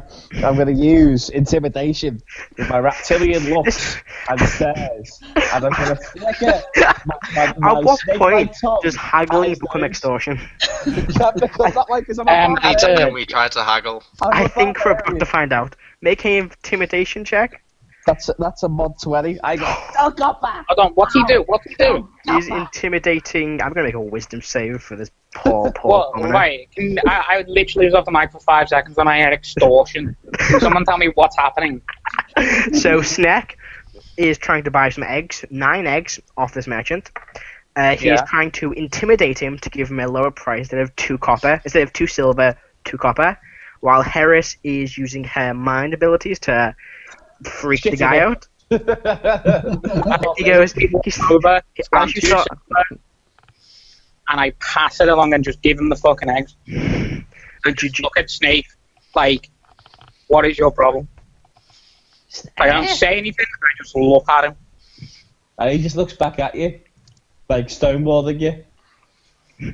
The guy's kind of like, I'm sort of running off. Okay. I just chuckle. So, do I have to pay him, or do I just get the eggs? I mean, he's run away. Okay. I put 2 silver on the counter. Did he take it? He's already run off. He ran off at this point. I put 2 copper on there instead, and then I take the eggs away from him, and I walk with the guy. And he goes, Eggs. Here we go. No. Eggs, mate. No. I'm ignoring him and I am going after the fellow. Okay, you start chasing after. He starts running, gets into like an alley and goes, okay, they're going to see you coming towards him and goes, hello? Here's a gold, and I literally like palm him a gold and just go, there you go, for your trouble. Thank you, kind sir. Is that snake person your friend? That's a loose statement. Okay. Can you check to see if he's I wait until Snake comes to me. Because I'm holding the eggs, and I drop them.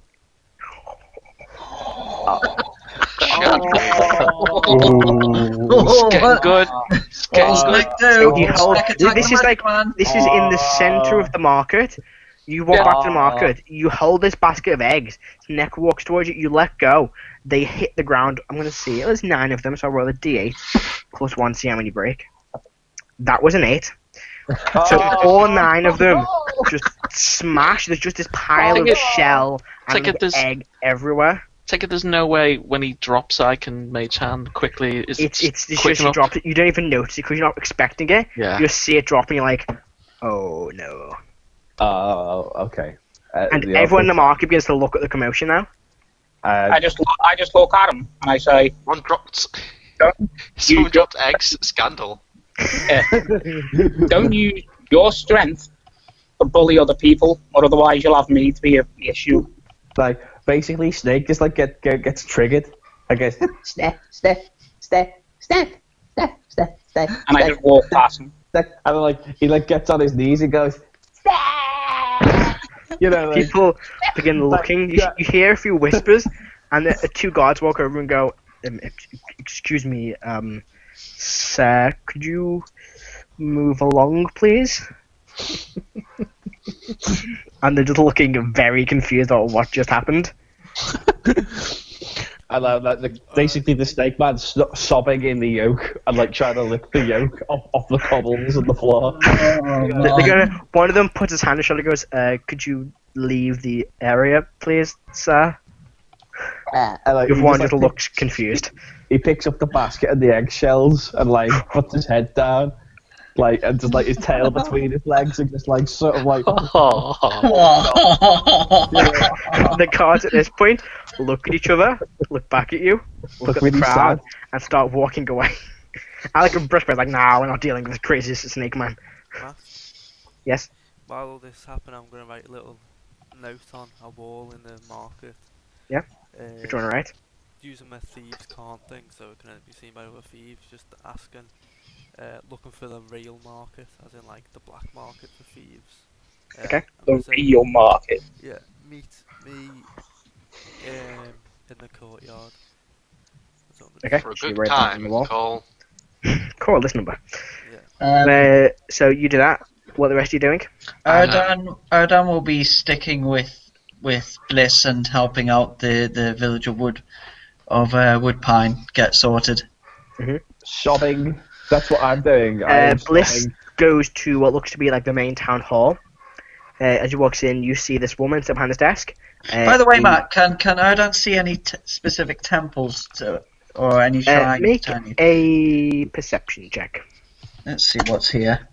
Oh, that's a bad roll. That's an 8. 8. You can't see any temples per se.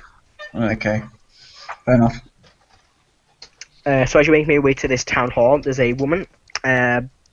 This ginger-haired woman sits behind a table. A long ginger hair goes, "Oh, hello there, gentleman. Can I help you?" And Bliss goes, "Yes. Can we see the mayor?" She goes, "He's a bit busy at the minute. Could you come back tomorrow, maybe?" And he goes, "Yeah, that's fine. We have a large group of people from the town of Woodpine." She goes, "Oh, yes, the Woodpine, yes. Yes, well, he's currently meeting with one of the members of the... well, I can't really say who he's meeting with, but he's currently in a very important meeting. I will let him know you called, and he'll see you maybe tomorrow, at any time tomorrow." And that's when you need that intimidation to see him now. She reaches under the table and goes, "I have this key here. There's a building. I will send a guard to direct you. It's not a very big building, but you could probably spend the night there. We will bring some bedrolls for the people of Woodpine. And just come back tomorrow and speak to the mayor." And by the way, can I take a name? And goes, "Marshall Bliss." Marshall Bliss. She writes down a little notebook and closes it. And I'll yes, go and see me tomorrow, and I'll send you to the mayor. And she goes, "Guard, can you show this gentleman to the house we had prepared for the Woodpine survivors?" He goes, "Yes, please follow me, gentlemen." And they start leading you, as many of the basically most of the people in the village came with you, all waited outside. They start leading you to, it's not a very big house, but it's kind of like this 2-storied house. It's empty, there's nothing inside of it. He goes, "This house is for sale, no one wants to buy it, but you can currently use it to rest somewhere instead of having to pay for a tavern." He opens the door, hands Bliss the key. I'll send some men to bring some bedrolls and some supplies for you all." And he leaves. Thank you very much for your help. Bliss goes, "Right, so I guess we're going to be staying here for a while." Right. He goes, "Everyone, head inside. We'll sort out living accommodations at some point." Snek says, "Equal top." And like he finds the tallest spot in like the house.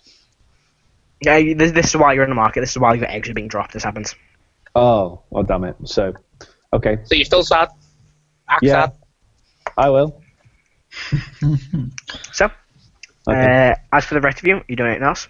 I'm just gonna continue in the market. I just wanted to sell this gem. Do I need to speak to someone? Yes, you just see a looks to be a what race are they? Let me check my thing. They are a there they are. It's a gnome. Looks to be a rock gnome. It's rare you see a rock gnome. Yeah, not dark gnome. You see a rock gnome behind a little counter with a few little gemstones, little rings, necklaces, all laid out. He will hear in his mind, and I will mimic what I'm saying, but he hears it in his mind. So it looks like I'm speaking, but I'm actually he's hearing it in his mind. And I'll say, "Greetings, I have a gem to sell," and I'll take out the gem and hold it up and show it to him.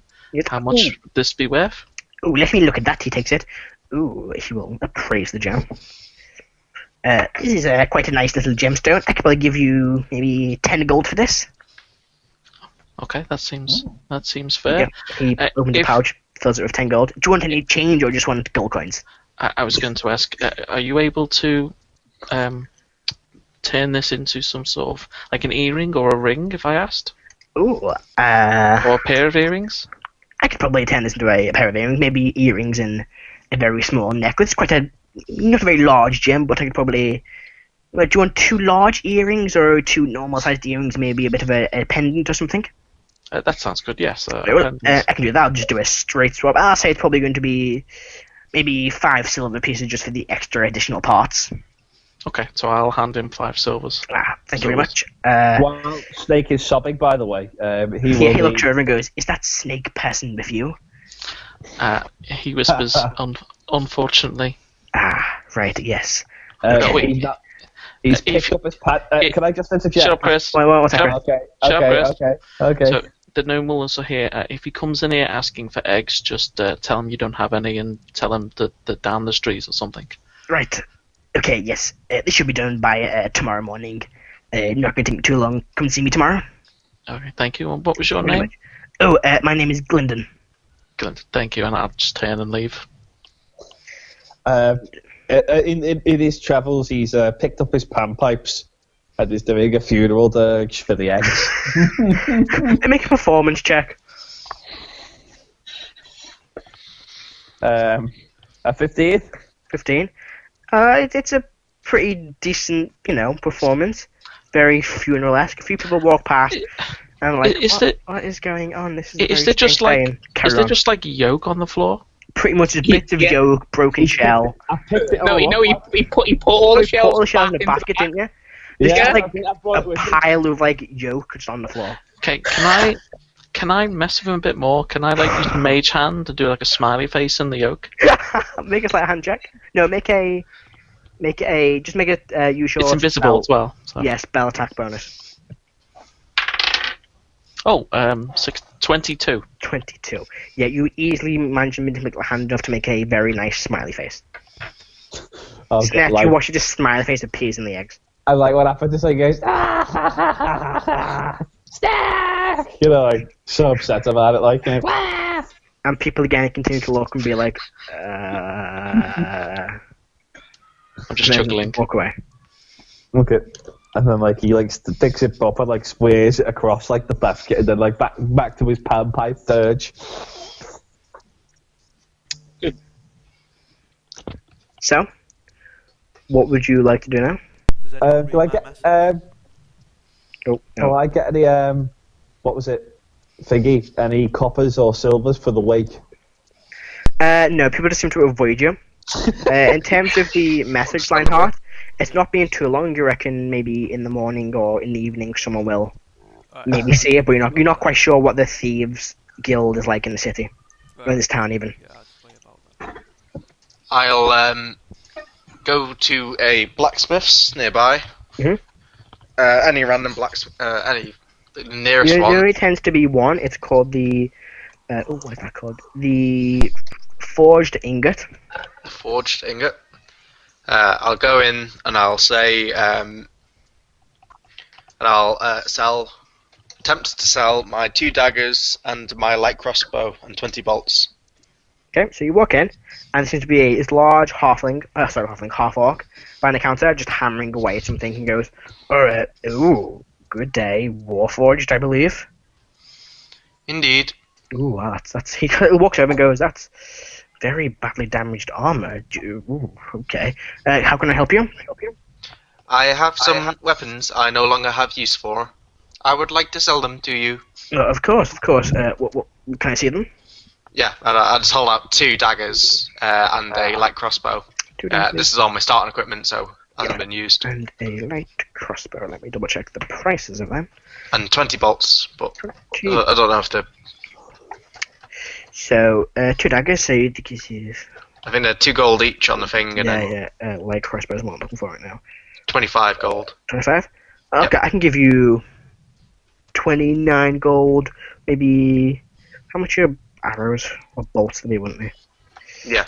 There's not got bolts thing.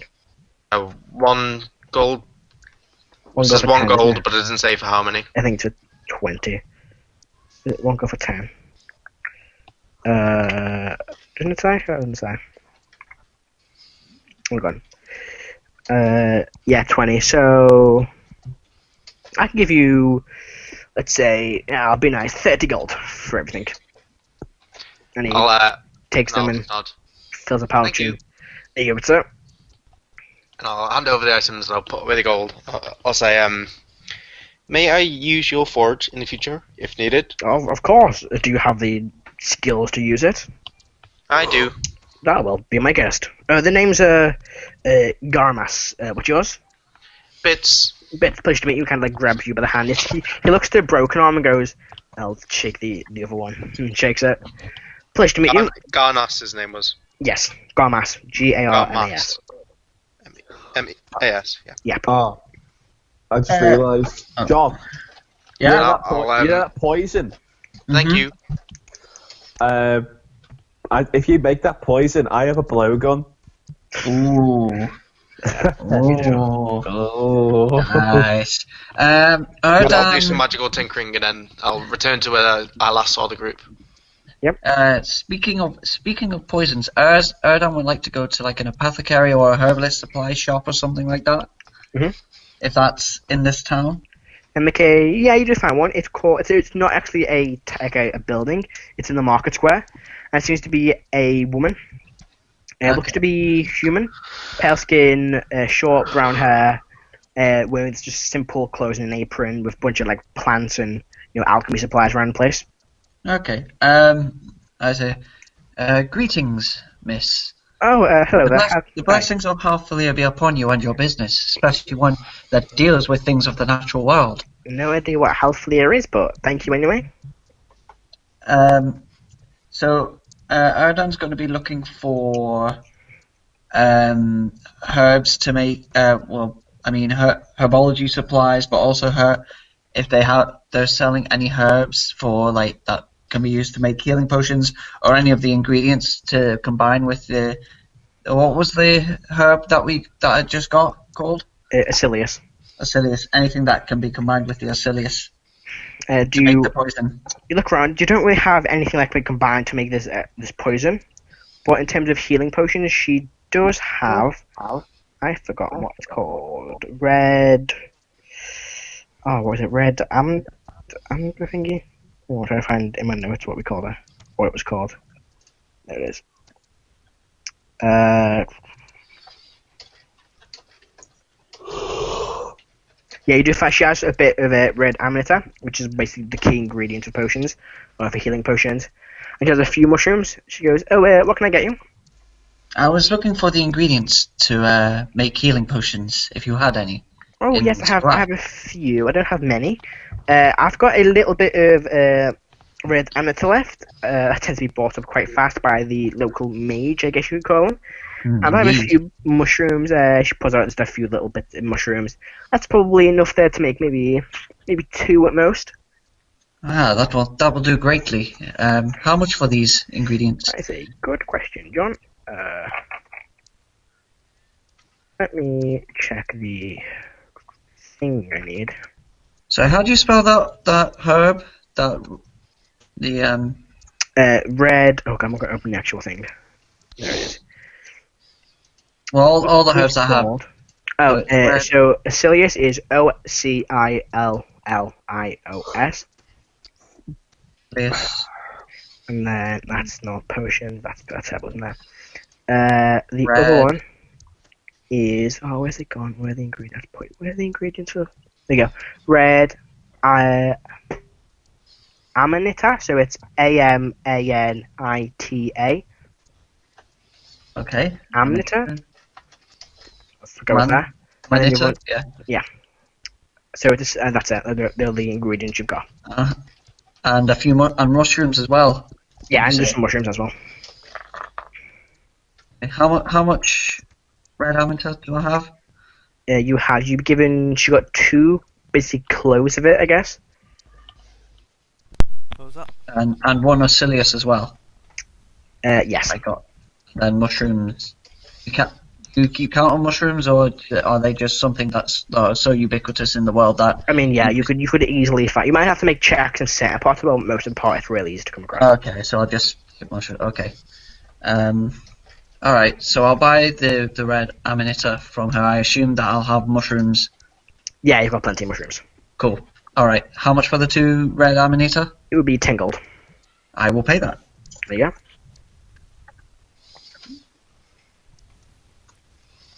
Yeah. And I'll buy some more vials for putting potions in.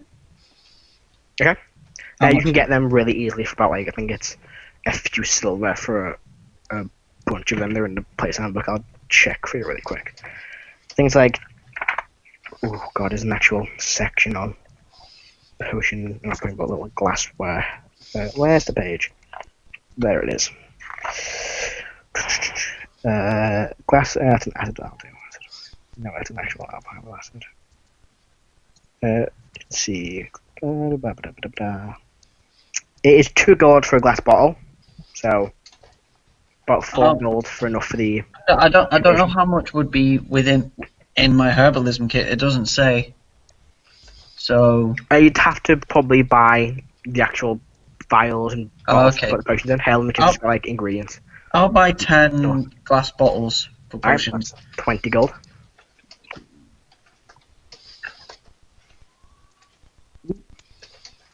I think that should be all that I need. Alright. Is there anything else anyone wants to do? How long? What time of day is it now? Yeah, it It's depends. about Alright, well, midday-ish. try and find the others. I'd say it's about maybe 1 o'clock. Okay.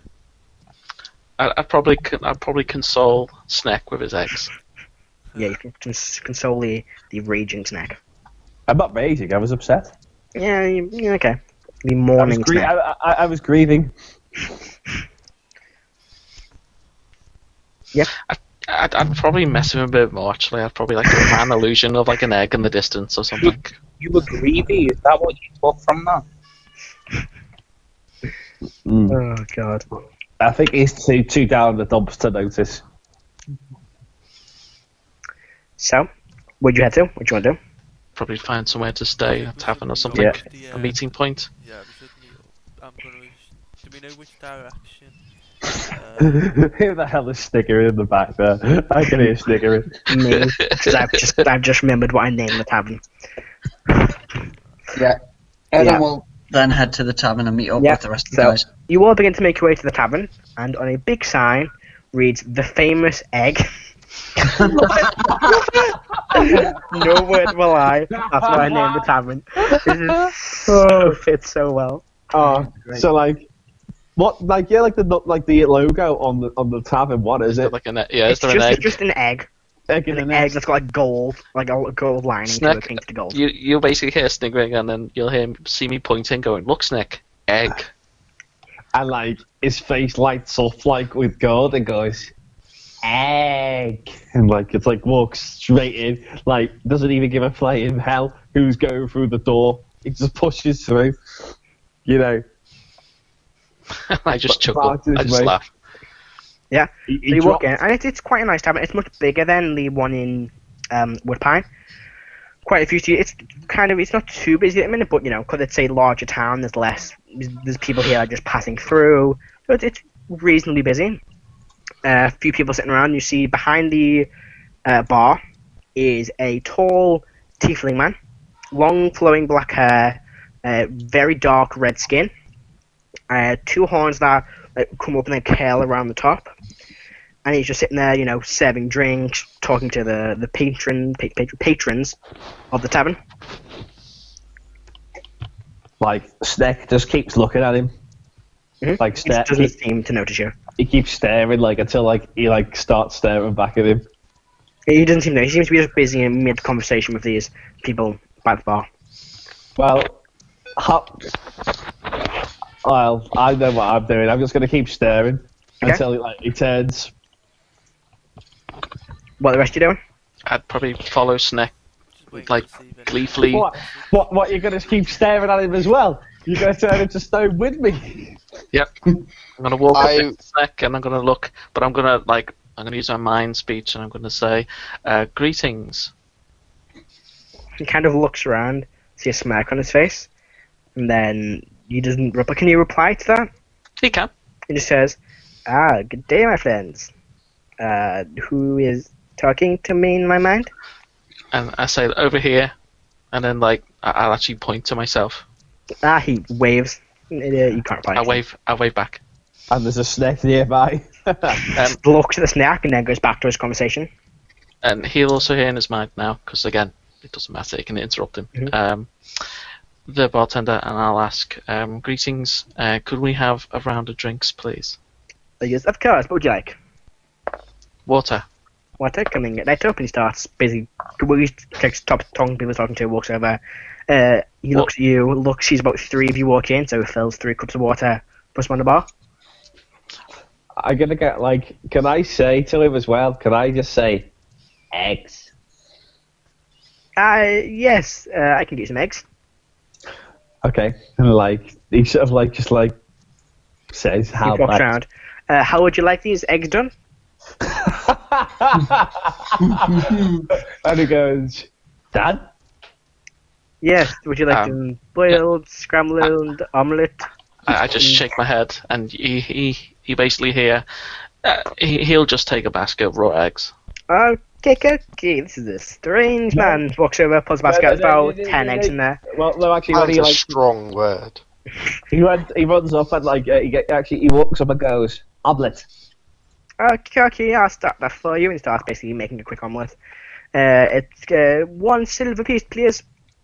Okay, I give it I'm actually astonished at what an omelette is.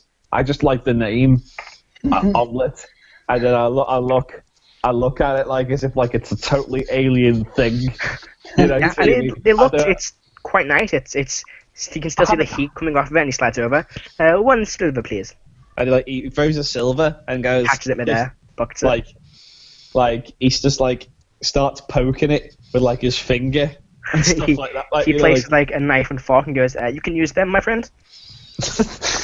Then he goes, totally unaware of what the hell are you giving him, and he gets the knife and he starts playing knife fillet with his hand, and then pokes the omelette a bit, with it. I'll take the knife and fork off Snek, and then I'll demonstrate how to use it. All this time you watch me go, haha, this Snek man is very strange, my friend. Erdan will ask for a drink of ale and a room. Of course. Are you all together? Would you like a group room or an individual yes, room? that would work. Yes. Is it just the 3 of you?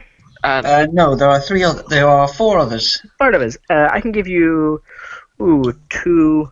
I can give you 1 3-man room and 1 4-man room. That'll cost you, let's say, 2 gold in total for the 2 rooms. I will pay the gold. How much for a single room? Yeah, a single room? That'd be 5 silver. I'll basically slide 5 silver over to him. So, thank you. Take the key. Okay, there you go, my friend. I just go, bam. Actually, Erdan will ask Snek. Snek, do you need a room, or you? He just turns around and goes, bam. Do you want to sleep in a room with us, or are you going to do your own thing, Snek? I need an answer. And he just goes, bam. Be sleeping, bad. I would just take a room for yourself. Barn, okay. In that case, it's only 1 gold then, my friend. For the rooms. It's talking to Erdan. For how big a room? There'll be 2 3-man rooms. I think your Snek friend is sleeping in a barn, I assume, and your lady friend, she already took one of the rooms before. Yes, that is indeed what. He hands you 2 keys, and here, have a How much gold was that? How much gold was that? 1 gold. 1 gold for the 2 rooms? Yeah. Oh, nice. And he goes up to, basically approaches the tiefling and goes, Devil man, you have barn. Me sleeping barn. I don't have a barn, my friend, but there is one probably just outside of town. He basically will hear the bartender will hear in his mind, "I'm sorry about him, he is not accustomed to any manners." It's hard, it's fine. I've encountered much stranger people in my life. And he goes, stable. Yes, there's also one just outside of town. You do not have stable? No, no. I didn't have a stable in my tavern. Golden egg? Yes, this is the famous egg tavern. Do you not have egg? Yes, I have. Do you want more eggs? No. And like he just like goes, Okay. we take room. Okay, you can bunk in with your friends or purchase your own room. He purchases his own room. That's 5 silver, please. Okay, and he takes silver. 6 silver. He's fleeced me. He then goes over, fills another glass, slides it over to Erdan, just because your friend took another room and he's not going to be using it to give you a drink on the house. But 2 drinks on the house. Enjoy yourself. Oh, by the way, like I'm not accustomed to the omelette, so like I kind of like eat the omelette, not really like cannot contemplate what it is, and then Do you use the knife and fork? No, he uses a talon. So after me helping you, you just ignore it. Yeah.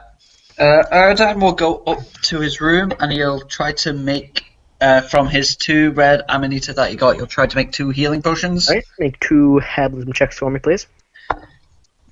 So that will be a 22 Easily done.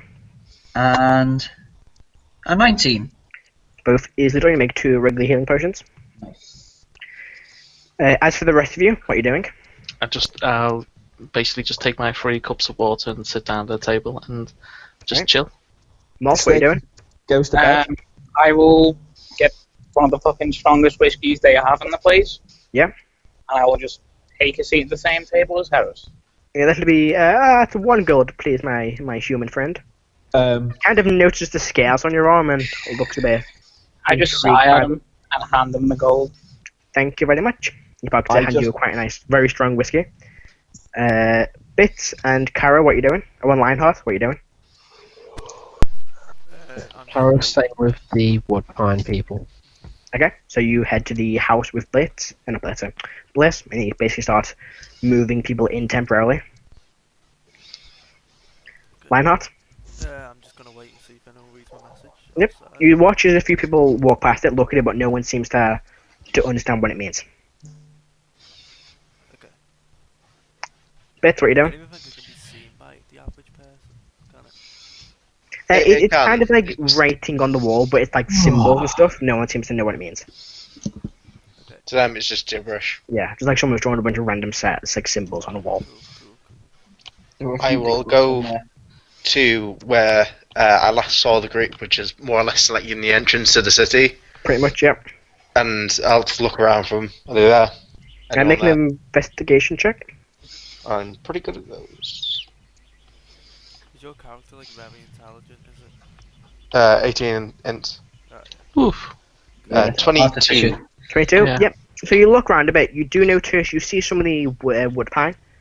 People live in Woodpine in not a large house, but, bigger than a kind of a medium-sized house. That was the worst explanation ever. They're going in and out. You see them over there. You see Karo there, as well as Bliss. And you also see, through window, Molt and Erdan in a tavern with Heris. I will go to the tavern. Right, so you head towards the tavern. Yep, and I'll go, and when I see Snek, I'll go to him, and I'll present... So that's next to it's Molt, Erdan, and Heris downstairs. Oh, okay. I'll find a seat beside anyone that I even remotely know. Yeah, probably next. And I'll just wait there. Okay. Yeah, you just see Erdan sort of mixing together herbs and stuff, making potions. Can I assist him? I have alchemist. I've already done it. And I was very. At this point, he's kind of like putting his supplies away. With great success. Are you doing that in your room, Dan, or are you doing that in the tavern? I would have gone up to the room to do that, actually. So I'll just sit down, whatever. Yeah. So I'd probably hand Bits a glass of water. Alright.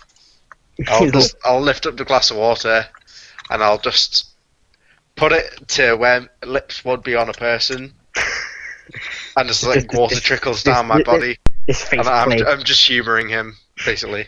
It all trembles lovely. onto the floor. You Thank do see you, behind the Organic. bar, the tiefling kind of laughs a little bit and then carries on talking to the patrons of the bar. That was most quenching, Organic. I appreciate it. You hear in your mind, I assumed you needed coolant. You assumed wrong. So who are you looking for? Snake awakes after a little bit of a snooze, and then just comes back down and joins the table. Yeah, you all seem to either Karo, do you eventually rejoin the group, or do you stay with the Woodpine people? Yeah, I say Woodpine. Woodpine? I literally just bits. Who are you looking for?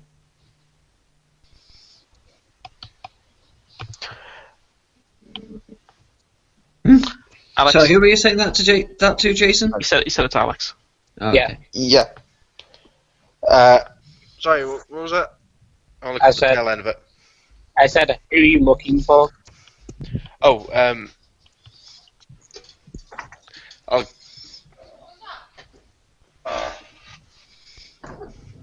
I'll go to Snek as he sits down, and I'll basically like slide a rock across the table. And as it's got my magical tinkering on it, it smells of a egg. No. Oh shit! And I'll just say, a gift. And he goes, rock, Yes. rock. Yes.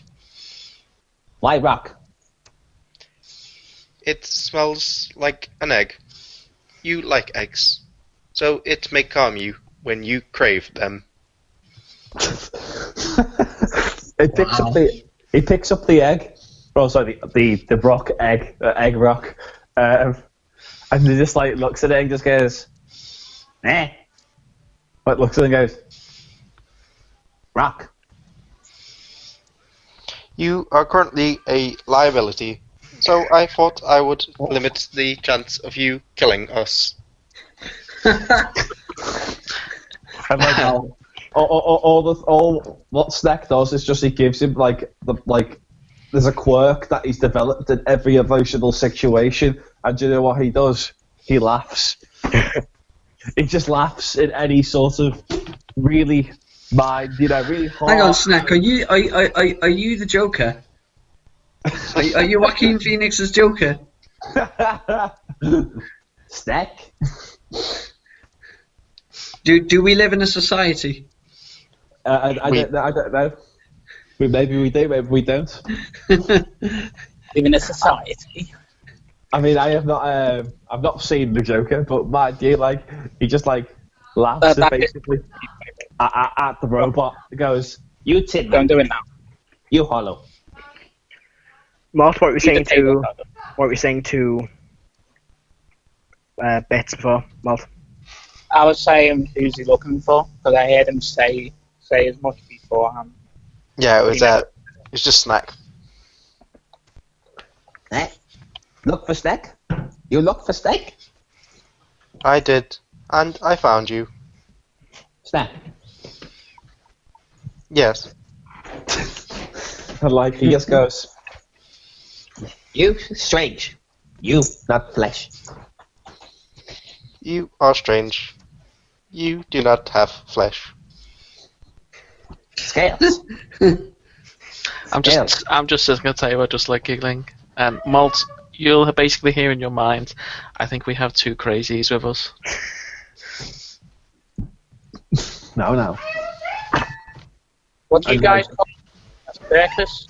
That's what it seems like. A circus. I'll take the egg rock back. Take back the egg rock. But that's what I'll say in reply. Okay. Hey guys, Not what? that you guys hear it. Like, Oh, psionic. Okay. I thought you were going to say it out loud. They're going to go, what circus? Okay. So, is there anything anyone else wants to do? It's getting a bit later on in the day now. It's getting close to night. Anything anyone wants to do? I'll just pay for a room Yeah. and wait until Right, so you head up to your room. Anyone see my message, Matt? Looking around, you stay there for hours. Nobody seems to acknowledge it or know what it is. I'll just head over to the tavern then and get the hay. Head to the tavern. You all rest for the evening. When you're waking up in the morning, it's a bright day, and yeah, we'll leave it there for tonight. Okay. Yay! That was an interesting battle earlier on. Surprisingly, only one. I thought loads of the peasants were going to die, but only one of them died. All Yeah, we that did was- was sacrifice all of the All of the gods. Yes. Pretty much. That's mental. The cannon fodder, that is the robot. Yes. The only one that was in danger then was Bits. So, thank you all for watching today's episode. Hope you enjoyed it, and we'll see you next week when we sit down rolling.